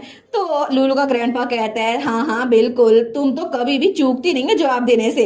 लेकिन तभी दोनों हंसने लग जाते हैं। तो तब लुलु की मॉम कहती है, अपना ख्याल रखिएगा फादर, आप छोटे नहीं हो रहे, आप बड़े हो रहे हैं, आपकी सेहत बहुत ज्यादा इम्पोर्टेंट है। और मैं राइट थी ना, है ना, मेरी फैमिली इतनी कोल्ड है नहीं जितनी बाहर से लगती है, वो सब के सब बहुत ज्यादा अच्छे हैं, बहुत ज्यादा क्यूट है। तो हमारी लुलु का ग्रैंडपा कहता है, बिल्कुल, बस मैं ही थोड़ा जिद्दी था, तुम हमेशा से सही थी, तुम कभी भी गलत नहीं थी, गलत तो मैं था। तो लुलु की मॉम कहती है, अब बिल्कुल ठीक है, वैसे भी मैंने सुना था कि जिद्दीपन जब आप बड़े होते हैं ना तो उसके साथ साथ आ ही जाता है, अब मुझे समझ आ रही है। तो उसका फादर कहता है, सच में तुम बिल्कुल ही सुधरी। लेकिन तब हमारी लुलु की मॉम कहती है, मेरी बेटी बहुत ज्यादा वंडरफुल है ना, मुझे उसी वक्त पता चल गया था जिस वक्त वो पैदा हुई थी, क्योंकि जितना टाइम मैंने अपनी बेटी के साथ गुजारा है ना वो बहुत ज्यादा कीमती था, वो टाइम मुझे कभी नहीं भूलेगा। और मुझे पता था कि मेरी बेटी कोई ऐसी बनेगी जो बहुत ज्यादा स्ट्रॉन्ग और काइंड होगी, और देखा ये बात सच साबित हुई। तो उसका फादर कहता है, बिल्कुल ये बात बिल्कुल सच है। तो हमारी हीरोइन की मॉम कहती है, इसी वजह से अगर आपने मेरी बेटी को रुलाया ना तो मैं आपको माफ नहीं करूंगी, अगर आप मेरे फादर है ना फिर भी। तो उसका फादर कहता है, ठीक है, मैं ये बात दिमाग में रखूंगा। तो लुलु की मॉम वो स्माइल करती है, वो कहती है, फादर प्लीज मेरे सारे बच्चों को बताइएगा कि मैं उन सब से प्यार करती हूँ, और प्लीज मेरे हस्बैंड से कहिएगा कि आई एम सॉरी। तो तब हमारे लुलु का ग्रैंडपा कहता है, मैं बच्चों से तो ये कह दूंगा, लेकिन आखिर तुम्हें अपने हस्बैंड से किस चीज की माफी मांगनी है? तो लुलु की मॉम कहती है, वेल आफ्टर ऑल मैंने उसका पीछा किया, लेकिन आखिर में मैं उसको एक यंग विडोर के तौर पर छोड़ के चली गई। तो लुलु का ग्रैंडपा कहता है, क्या तुमने उसका पीछा किया था? मतलब उसने तुम्हें चेज नहीं किया था? तो तब वो तो बड़ा हैरान था। वो कहता है तुमने उसे परसुए किया था। तो हमारी लुलू की मॉम कहती है आपको सच में लगता है कि वो इनोसेंट मैन वो मुझे पहले परसुए कर सकता है? तो लुलू का ग्रैंडपा सोचता है इनोसेंट, मुझे तो वो कहीं से इनोसेंट नहीं लगता। लेकिन तब लुलू की मॉम आगे बढ़ती है और अपने फादर को गले लगा लेती है। वो कहती है फादर, और सबसे इम्पोर्टेंट बात, अब आपको अपनी सफरिंग को बंद कर देना चाहिए क्योंकि इसमें आपका कोई भी कसूर नहीं था। मैं बहुत ही ज्यादा खुश थी कि मैं आपकी बेटी के तौर पर पैदा हुई और मैंने आपकी छोटी सी बेटी के तौर पर अपनी लाइफ गुजारी। इसी वजह से आपको दुखी होने की कोई जरूरत नहीं है। तो तब लुलू का ग्रैंडपा, उसकी आंखों में भी आंसू थे। वो कहता है बिल्कुल, thank you so much Innes. वो भी अपनी बेटी को गले लगा लेता है। लेकिन तब वो दिल में सोचता है थैंक यू मेरी बेवकूफी को माफ करने के लिए, तुम्हारे फादर ने जो बेवकूफी की थी ना उसके लिए। और अब तुम तो बहुत ही ज्यादा खूबसूरत और बहुत ज्यादा प्यारी बच्ची हो, लेकिन फाइनली मैं तुम्हें गुड बाय बोल सकता हूँ। और उसी पल हमारी लुलू की मॉम वो स्माइल करती है और तब वो वहां से गायब हो रही थी। तो लुलू का ग्रैंडपा सोचता है तुमने बहुत ज्यादा अच्छी लाइफ गुजारी, अब फाइनली गुड बाय मेरी प्यारी बेटी। लेकिन तब वो वहां से गायब हो गई थी। तो तब वो स्माइल करते हुए सोचता है बिल्कुल, मैं भी यहाँ पर हमेशा के लिए रह सकता, मुझे वापस जाना होगा, है ना? तो तब वो पानी में से निकलता है और उस रास्ते की तरफ आगे बढ़ रहा था। वो सोचता है मुझे अपनी फैमिली के पास जाना होगा, मेरी फैमिली जो कि मेरा बहुत ज्यादा इंतजार कर रही है क्योंकि मैंने इन्हें से प्रॉमिस किया था। और तभी उसकी प्रेजेंट में आंख खुलती है। वो सोचता है मुझे अपनी बेटी का मैसेज भी तो पहुंचाना है ना। लेकिन तब उसके पास उसकी पूरी फैमिली थी। तो लुलू ने अपने ग्रैंडपा का हाथ पकड़ा हुआ था और उसके बाकी ग्रैंडसन और लुलू का डैड भी वहां पर थे। वो सोचता है मैं सच में चाहता हूँ कि मेरी बेटी मुझे माफ कर दे, इसी वजह से मुझे उठना होगा। तो तब लुलू तो उनको देखकर बड़ी खुश थी। तो तब वो लुलू के आंख साफ करते हैं। वो सोचते हैं क्या सच में मैं ये कर सकता हूँ? मैंने प्रॉमिस किया था मैं अपनी ग्रैंड डॉटर को रुलाऊंगा नहीं, लेकिन ये तो रो रही है। तो लुलू जल्दी से आगे बढ़कर अपने ग्रैंडपा के गले लग जाती है। तो तब जब थोड़ी देर बाद वो लोग काम डाउन हो गए थे ना, तो लुलू का ग्रैंडपा कहता है मैंने अपने ख्वाब में इनेस को देखा। तो सारे के सारे उनकी तरफ देखते हैं। तो लुलू का ग्रैंडपा कहता है उसने मुझे कहा कि वो मुझे कभी माफ नहीं करेगी अगर मैंने उसकी डॉटर को रुलाया तो इसी वजह से अपने आंसू साफ करो क्योंकि इस तरह अगर तुम रोती रही ना तुम बीमार पड़ जाओगी। और उसके ग्रैंडपा के शर्ट पर लुलू का चेहरा छप चुका था रोने की वजह से। लेकिन तब वो बच्चों की तरफ देखते हुए कहते हैं इसके अलावा इनिस चाहती थी कि वो तुम सबसे भी कहे वो तुम सबसे बहुत ज्यादा प्यार करती है। उसके तीनों बेटे भी उसके लिए बहुत ज्यादा प्रीशियस थे। और तब वो दिल में सोचता है मैं भी बदल चुका हूँ क्योंकि अब मैं इन बच्चों के इमोशन पढ़ पा रहा हूँ। चाहे ये कुछ शो मत करें लेकिन ये भी अपनी मॉम को बहुत ज्यादा मिस कर रहे हैं। लेकिन आखिर मैं ऐसे बच्चों को अकेला छोड़ के कैसे जा सकता था? और इसी वजह से मेरी बेटी ने मुझे वापस भेज दिया। तो तब लुलू का ग्रैंडपा लुलू के फादर से कहता है और उसने कहा कि वो अपने हस्बैंड से सॉरी बोलना चाहती है। तो लुलू का फादर कहता है लेकिन इनिस को मुझसे सॉरी बोलने की कोई भी जरूरत नहीं थी, उसके पास कोई वजह नहीं थी मुझे सॉरी बोलने की। तो लुलू का ग्रैंडपा कहता है मैंने उसको बताया था लेकिन उसने इंसिस्ट किया कि उसने एक इनोसेंट आदमी को परसुए किया और फिर उसको एक विडोअर के तौर पर छोड़ के चली गई। तो हमारी हीरोइन सोचती है क्या उसका तो romance fantasy reader interest maximum में पहुंच चुका था? तो तभी लुलू का फादर कहता है क्या मतलब, आखिर आप क्या बात कर रहे हैं? डेफिनेटली मैं वो था जो उसके पीछे गया था। और वो बेचारा तो बहुत ज्यादा शर्मिंदा हो गया था कि उसका राज खुल गया है कि असल में लुलू की मॉम ने उसको पहले प्रपोज किया था, लुलू के फादर ने नहीं। लेकिन ये देखकर लुलू और लुलू का ग्रैंडपा दोनों हैरान रह गए थे। लेकिन वो दोनों दिल में सोचते हैं कोई भी इसकी आंखों को देख कर बता सकता है कि इनिस इसके पीछे गई थी, ये इनिस के पीछे नहीं गया था। और इसके बाद काफी ज्यादा टाइम गुजर गया। हालांकि ग्रैंडपा पूरी तरह कॉन्शियस हो चुके थे, फिर भी उनको अपनी स्ट्रेंथ रिस्टोर करने के लिए फेराथन ड्यूक स्टेट में गेस्ट रूम में ठहराया गया। और इस सारे अरसे में हमारी लुलू की हीलिंग एबिलिटीज और मेडिसिन वो उनके लिए काम कर रही थी। तो तब वो लोग वॉक पे आए हुए थे। तो लुलू ने अपने ग्रैंडपा का हाथ पकड़ा हुआ था और उनके एक हाथ में छड़ी थी और उसके तीनों भाई भी साथ ही थे। वो सोचती है जब भी मैं ग्रैंडपा के साथ वॉक पे जाती हूँ ना तो मेरे तीनों भाई भी साथ ही होते हैं। तो एरिस कहता है ऐसा लगता है कि आप तो बिल्कुल रिकवर कर गए हैं, कितनी अच्छी बात है। तो जियोन कहता है अब आप चल फिर सकते हैं, तो मुझे लगता है आपको ट्रैंका स्टेट में वापस लौट जाना चाहिए। तो तब जियोन कहता है क्या ये सेफ नहीं होगा अगर आपको अडल्ट स्पोर्ट मिले, हैं ना? कॉटन कैंडी वो तो बहुत ज्यादा छोटी है, वो आपको सपोर्ट नहीं कर पाएगी। तो लुलू उसने अपने ग्रैंडपा का हाथ पकड़ा था। वो कहती है अगर ऐसा ही है तो मेरे भाई ग्रैंडपा को सपोर्ट क्यों नहीं करते। तो तब एरिस और जियोन ने उनका एक एक बाजू पकड़ लिया था और जियोन हमारे लुलू के साथ चल रहा था। तो तब लुलू का ग्रैंडपा कहता है मैं तो बहुत ज्यादा खुश हूँ कि मेरे बच्चे वो मेरे जैसे ओल्ड मैन के साथ चल रहे हैं, वो मुझे इतना पसंद करते हैं। तो जियोन कहता है हम आपको पसंद नहीं करते, आप तो बहुत ज्यादा अनोइंग है जो हमेशा कॉटन कैंडी के साथ रहते हैं, इसी वजह से हम तो बस उसके साथ रहना चाहते हैं। तो एरिस भी कहता है मैं उम्मीद करता हूँ कि आप एक फुल और स्पीडी रिकवरी करें। तो जियोन कहता है एक बार आप अपने कदमों पे चलने लग गए ना तो फिर अपने स्टेट चले जाइएगा, हमारी छोटी बहन वो आपको बेबी सिट करते हुए टाइम नहीं वेस्ट कर सकती। तो लुलू का ग्रैंडपा कहता है ठीक है, लेकिन लुलू तो हंसी जा रही थी। वो सोचती है मेरे भाइयों को फिक्र है फिर भी शो नहीं करते। तो तभी उसे आवाज आती है लुलू। तो लुलू जब पीछे देखती है तो तभी वहां पर कोई आ रहा था। तो सारे के सारे वहीं पर ठहर गए थे। तो वहां पे उसका फादर था और उनका एडवाइजर था। तो तब लुलू का फादर कहता है लुलू डैड तो सिक हैं। लेकिन तभी ये सुनकर सारे चौंक हो गए थे। वो कहते हैं डैड सिक हैं। लेकिन तब ड्यूक का एडवाइजर कहता है ड्यूक तो बहुत ही ज्यादा बीमार हैं, वो तो पेट भर के खाना खा ही नहीं सकते, ऐसा लगता है कुछ दिनों से वो बड़े बीमार हैं। तो उनकी बात सुनकर वो सारे एक बार फिर से हैरान हो गए थे।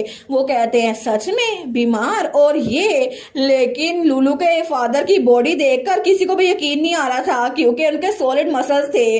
तो लुलू का फादर एक बार फिर से कहता है लुलू डैड सिक है ना, मेरे साथ भी रुको, ग्रैंडपा सिक थे तो तुम उनके साथ रुकी थी, अब मेरे साथ भी रुको ना। और लुलू का फादर साफ साफ झूठ बोल रहा था ताकि लुलू उनके साथ रुके, अपने ग्रैंडपा के साथ नहीं। लेकिन उसका झूठ तो एक लम्हे में पकड़ा जा चुका था क्योंकि उसकी बॉडी देखकर सबको पता चल गया था वो बीमार बिल्कुल नहीं है।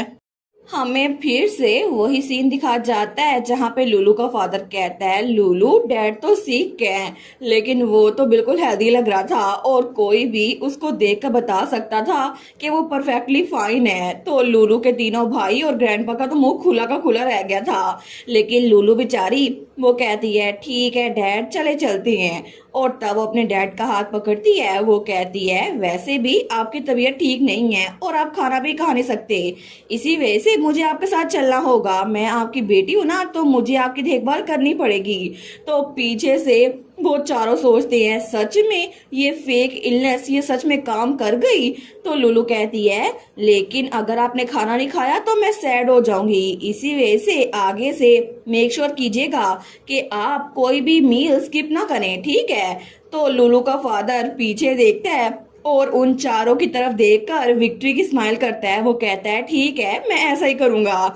तो लुलू पीछे अपने भाइयों को कहती है ब्रदर्स प्लीज ग्रैंडपा को सपोर्ट कीजिएगा और आप लोग अपनी वॉक को एंजॉय करें। लेकिन सारे के सारों के मुंह खुल गए थे। तो सारे सोचते हैं ग्रेटेस्ट स्कैमर किटन, उसने यंगेस्ट को चुरा लिया और हमारी लुलू वो तो अपने फादर के साथ जा रही थी लेकिन उसका फादर तो बड़ी चालाक सी बिल्ली लग रहा था उन्हें। तो हमारी हीरोइन कहती है अपना ख्याल रखिएगा ग्रैंडपा। लेकिन तब हमें इचेसिस मर्सनरी ग्रुप दिखा जाता है। तो तब वहाँ मर्सनरी ग्रुप का हेड बैठा हुआ था। तो लुलू वो रूप बदल के आई थी। वो कहती है सॉरी मैं लेट हो गई। तो वो कहता है क्या कुछ हुआ था। तो हमारी हीरोइन कहती है बस मैं एक बिल्ली का ख्याल रख रही थी। वो कहता है एक बिल्ली का। हमारी हीरोइन सोचती है बिल्कुल मेरे डैड तो बिल्कुल बिल्ली की तरह है, लेकिन फिर भी वो तो बहुत ज्यादा हेल्दी हैं और इनके तो 6 पैक्स भी हैं। लेकिन वो दिल में सोचती है उसके अलावा मैं खुश हूँ कि इसको गुस्सा नहीं आ रहा मैं लेट हुई हूँ और आजकल तो हम लोग अक्सर मिलते हैं, इसी वजह से मैं इसके साथ बिल्कुल किसी दोस्त की तरह कंफर्टेबल हो गई हूँ, हालांकि हम लोग बिजनेस पार्टनर हैं। तो तब वो रिपोर्ट को पढ़ा था। हमारे यहाँ सोचती है निगोशिएशन कितनी स्मूथली चल रही है ना और ग्रैंडपा भी रिकवर हो गए हैं, ऐसा लगता है जिंदगी में पीस ही आ गया है, कितना मजा आ रहा है। तो तब वो जूस खत्म भी कर चुकी थी। लेकिन तभी वो उसकी तरफ देखते हैं। वो कहता है आज तो तुम बड़े अच्छे मूड में लग रही हो, आई गेस वो स्लेव वाला मसला हल हो गया होगा है ना। हमारी उन कहती है स्लेव। तभी उसे याद आता है अच्छा सिड नहीं उसके बारे में तो मुझे ख्याल ही नहीं रहा। तो वो कहता है क्या मतलब क्या तुम उस बारे में भूल गई थी। तो लुलू कहती है नहीं बस अचानक से इतने दिनों में बहुत कुछ हुआ था ना। वो दिल में सोचती है सीरियसली क्लैटी के इतने पंगों के बावजूद भी इतना सब कुछ हो गया और ईचन को तो बहुत ज्यादा रोमांटिक स्टोरी सुनना पसंद है। वो कहती है काम डाउन। लेकिन वो सोचती है ऐसा लगता है शायद वो चाहता हो कि सिड के साथ जो कुछ भी हुआ था ना मैं उसको सीक्वल बताऊं, और ये तो सच में मेरे साथ एक फेलो रोमांस गीक है। वो कहता है अच्छा, लेकिन हमारी यहाँ सोचती है मुझे फिर भी इसके लिए बुरा लग रहा है क्योंकि मेरा और सिड का रिलेशनशिप ऐसा बिल्कुल नहीं है, हमारा तो रोमांस थ्रिलर वाला रिलेशनशिप है। तो तब वो सोचती है रोमांस, अच्छा तो मुझे कोई रोमांस स्टोरी सुनानी चाहिए इसको, लेकिन मैं लेट हुई थी ना इसी वजह से मुझे इसे ह्यूमर करना चाहिए। तभी उसे अपने फादर का ख्याल आता है जिसने कहा था ऑफ कोर्स तुम्हारी मॉम को पहले मैंने परसुए किया था। वो सोचती है बिल्कुल मुझे यही कहानी सुनानी चाहिए। तो हमारे उन कहती है हे, वो उसकी तरफ देखता है तो हमारे उन कहती है तुम्हें क्या लगता है कि अगर कोई इंसान कोई लड़का बहुत ज्यादा इमोशनली डेंस हो और उसको पता ना हो उसके दिल में क्या चल रहा है तो फिर लड़की को क्या करना चाहिए? तो वो दिल में सोचती है आखिर मेरी मॉम ने मेरे डैड को कैसे परसुए किया होगा। तो सीड जो इचन की बॉडी में था वो कहता है क्या तुम्हें कोई ऐसा लड़का मिल गया है जिसे तुम पसंद करती हो? वो सोचती है मुझे लगा था शायद इसको ऐसी बातें पसंद आएगी, इसको रोमांस स्टोरी पसंद है ना। वो कहती है नहीं ये मेरी बात नहीं है, ये मेरी एक दोस्त की बात है, दोस्त की। तो इचन कहता है अच्छा तो ये रीजन कि तुम्हारी दोस्त उस स्लेव के बारे में भूल गई क्योंकि उसे कोई इमोशनली डेंस आदमी मिल गया था जो अचानक से यहाँ पर आ गया। लुलू कहती है नहीं वो तो मेरी दूसरी दोस्त की बात थी, अभी ये वाली दोस्त अलग है। वो कहता है उस आदमी पे गिव अप कर दो। हमारी कहती है क्या? वो कहता है ये ऑब्वियस है कि उसमें कोई भी चार्म नहीं है, वो बिल्कुल इमोशनली डेंस है ना तो उसे दूर रहना ही अच्छा है, और वो तो बिल्कुल पुरयकीन था। लुलू सोचती है क्या उसे दूर रहना चाहिए, आखिर इसको इस बारे में पता ही क्या है, वो मेरे डैड है। वो कहती है तुम्हें क्या पता है, तुम जानते ही क्या हो, वो आदमी बहुत ज्यादा हैंडसम है, उसकी ग्रेट बॉडी है, वो तो बहुत ही ज्यादा रिच है और उसका सोशल स्टेटस भी बहुत ज्यादा हाई है। इसके अलावा वो बहुत ज्यादा कैपेबल और स्ट्रॉन्ग भी है। इसके अलावा वो बिल्कुल सिंगल माइंडेड है, वो किसी और लड़की की तरफ देखता भी नहीं है। और तुम कह रहे हो उसमें कोई चार्म नहीं है? एग्जैक्टली हर एक लड़की के हस्बैंड मटेरियल के यही चार्म्स होते हैं, तुम्हें नहीं पता? वो सोचती है इसको पता भी है मेरे डैड कितने चार्मिंग है, वो तो ट्रेडिशनल नॉर्दर्न ड्यूक है जिनमें अनएक्सपेक्टेड चार्म है, हालांकि वो बाहर से बड़े खतरनाक लगते हैं लेकिन अंदर से बिल्कुल बिल्ली की तरह सॉफ्ट है। तो वो कहता है अच्छा तो तुम्हें कोई ऐसा पसंद आ गया, तुम भी उसके साथ रहना चाहती हो? तो हमारे उन कहती है कौन नहीं चाहेगा कि वो उसके साथ रहे, लेकिन ऑफ कोर्स इसको ये नहीं पता ना वो मेरे फादर हैं, और ये तो violation of basic human ethic होगी ना क्योंकि वो मेरे फादर हैं जो मेरी मॉम को पसंद करते थे, मैं तो सिर्फ इसको रोमांस स्टोरी बताने के लिए कह रही थी। तो वो कहता है अच्छा एक आदमी जो बहुत ज्यादा हैंडसम हो, उसकी ग्रेट बॉडी हो, वो बहुत ज्यादा रिच हो और हाई सोशल स्टेटस रखता हो, इसके अलावा वो बहुत ज्यादा मिलिट्री पावर रखता हो और सिंगल माइंडेड हो, किसी और लड़की की तरफ मत देखे, क्या सच में ऐसे लोग तुम्हारी टाइप के हैं? हमारी ओर सोचती है जरा इसको देखो सही, सारी चीजें गिनवा दी है और इसको लगता है कि ये फैंटेसी है, किसी को पसंद नहीं आएगी। तो वो कहता है अच्छा इसके अलावा तुम्हें और क्या पसंद है? हमारी कहती है वेल, वो सोचती है बस इतना काफी नहीं है, यही सब कुछ तो होता है किसी भी कहानी के मेन लीड में। तो तब उठते हुए कहता है बिल्कुल बाकी सब कुछ ठीक है, लेकिन अगर कोई इंसान अपनी फीलिंग्स के बारे में डेंस है तो सच में वो तुम्हारी टाइप नहीं होना चाहिए। तो लुलू कहती है लेकिन क्यों, इसकी क्या वजह है? लेकिन जब वो देखती है तो उसके पास ही आके खड़ा हो गया था, तो तब उसको देखकर स्माइल भी कर रहा था और ब्लश भी। हमारी लुलू सोचती है क्या ये मुझे देखकर ब्लश क्यों कर रहा है, लेकिन तब वो कुछ नहीं बोलती और वो उसके पास ही खड़ा था। लुलू सोचती है कहीं ये मेरे साथ फ्लर्ट तो नहीं कर रहा, लेकिन तब हमें रात का वक्त दिखा जाता है। तो तब वो अपनी फैमिली के साथ डिनर कर रही थी, तो सारी आराम से चुप करके खाना खा रहे थे। तो लूलू बेचारी वो तो दोपहर के वाकये के बारे में सोची जा रही थी। वो सोचती है मुझे लगता है मैं जरूर चीजें इमेजिन कर रही होंगी, वरना ऐसा हो ही नहीं सकता कि वो मुझ में इंटरेस्टेड हो, कहीं हम लोग फ्लर्ट तो नहीं कर रहे थे। तो तब लूलू तो बड़ी कंफ्यूज थी। वो सोचती है मुझे सच में इस बारे में कुछ भी नहीं पता, जब दूसरों के रोमांस की बारी आती है ना तो मैं तो बिल्कुल एक्सपर्ट हूँ, लेकिन जब मेरे अपने रोमांस की बारी है तो मुझे कोई क्लू नहीं है। मैं तो अपनी पास्ट लाइफ में भी सिंगल थी और प्रेजेंट लाइफ में भी सिंगल हूँ। वो सोचती है इचैन मैंने कभी भी उसको रोमांटिकली नहीं देखा, लेकिन वो तो बहुत ज्यादा अच्छी कम्युनिकेशन करता है और उसके लुक्स भी बड़े हैंडसम है। मुझे पता है ये उसके रियल लुक्स नहीं है, लेकिन फिर भी वो तो बड़ा चार्मिंग लगता है। तो तभी वो अपनी फैमिली में अपने भाइयों की तरफ देखती है। वो सोचती है मेरे तीनों भाई इनको भी तो बहुत सारी कन्फेशंस मिली होंगी है ना, लेकिन वो तीनों आराम से खाना खा रहे थे। तो लुलू सोचती है जैसे कि यंग लेडीज का रिएक्शन था ना डांस फेस्टिवल में, ये तो क्लियर है मेरे तीनों भाई बड़े पॉपुलर है। तो तब उनसे कहती है, हे बाय एनी चांस क्या तुम तीनों में से किसी ने कभी डेट की है? तो वहां पर खाना खाते खाते उसके तीनों भाई और डैड वो खाना खाना बंद कर देते हैं। तो हमारे उन सोचती है, वेल क्या ही फर्क पड़ता है अगर ये पॉपुलर है और इनको कन्फेशंस मिलती हैं, पूरा दिन तो ये मेरे साथ रहते हैं, ऐसा हो ही नहीं सकता कि इनके साथ कोई भी डेट करता हो। तो वो कहती है, नहीं नहीं नेवर माइंड, मसला हल हो गया है। और तब उठते हुए कहती है, वैसे भी मेरा पेट फुल हो गया है तो मैं अंदर जाकर रेस्ट करती हूँ, ठीक है। तो तब वहां से भाग गई थी। तो पीछे उसकी सारी की सारी फैमिली उसको देखती है। तो हमारी हीरोइन सोचती है, इसके अलावा असल में एज गैप तो बहुत बड़ा मसला है, क्योंकि जब मैं रूप बदल के गई थी ना तो मैं तो एक अडल्ट बन के गई थी, लेकिन इस वक्त इस बॉडी में मैं 10 साल की हूँ। हालांकि पुरानी लाइफ में मैं सच में एक अडल्ट थी, लेकिन इस वक्त तो मैं 10 साल की हूँ ना, चाहे कुछ भी हो जाए। अगली बार जब मैं उससे मिलूंगी ना तो मुझे एक क्लियर लाइन खींचनी पड़ेगी, ठीक है। लेकिन उसके जाने के बाद वहां पर डाइनिंग हॉल में सारे के सारे उसी को देखी जा रहे थे। तो उसका बड़ा भाई एक्जियोन कहता है, अचानक से हमारी बहन ने रोमांस की बातें करना क्यों शुरू कर दी और फिर अचानक से बंद भी कर दी, कितना सस्पिशियस है। तो उसका फादर वहां पर टेबल पे फोक मारते हुए कहता है, आखिर किसकी हिम्मत हुई कि हमारे लूलो पे नजर रखे। तो तभी एरिस भी कहता है, मैंने सुना था कि डांस फेस्टिवल में तकरीबन 10 कपल्स तो बन ही चुके हैं। तो उसका भाई कहता है, क्या ऐसा क्या, वो लोग वहां पे compete करने गए थे या फिर डेट करने? तो तभी उनमें से कोई कहता है, डेटिंग अभी उसके लिए बहुत ज्यादा जल्दी हो जाएगी, उसे अपनी फैमिली के साथ रहना चाहिए। तो सारे उस तरफ देखते हैं तो वो था ग्रैंडपा, जो पहले अपना मुंह साफ करता है और फिर स्माइल करता है। वो सोचता है, इनको भी बिल्कुल वैसा फील हो रहा है जैसे इनिस के इनके फादर को चूज करने के बाद मुझे फील हो रहा था।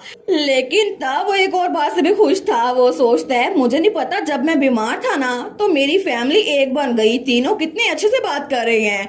और ड्यूक भी उसके ख्याल में स्माइल करा था, लेकिन वो सारे के सारे लूलू के बारे में फिक्रमंद थे।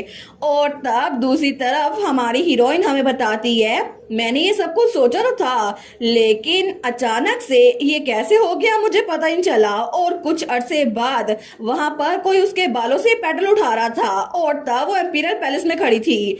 वो सोचती है, अचानक से ये हवा ऐसे क्यों चलने लग गई।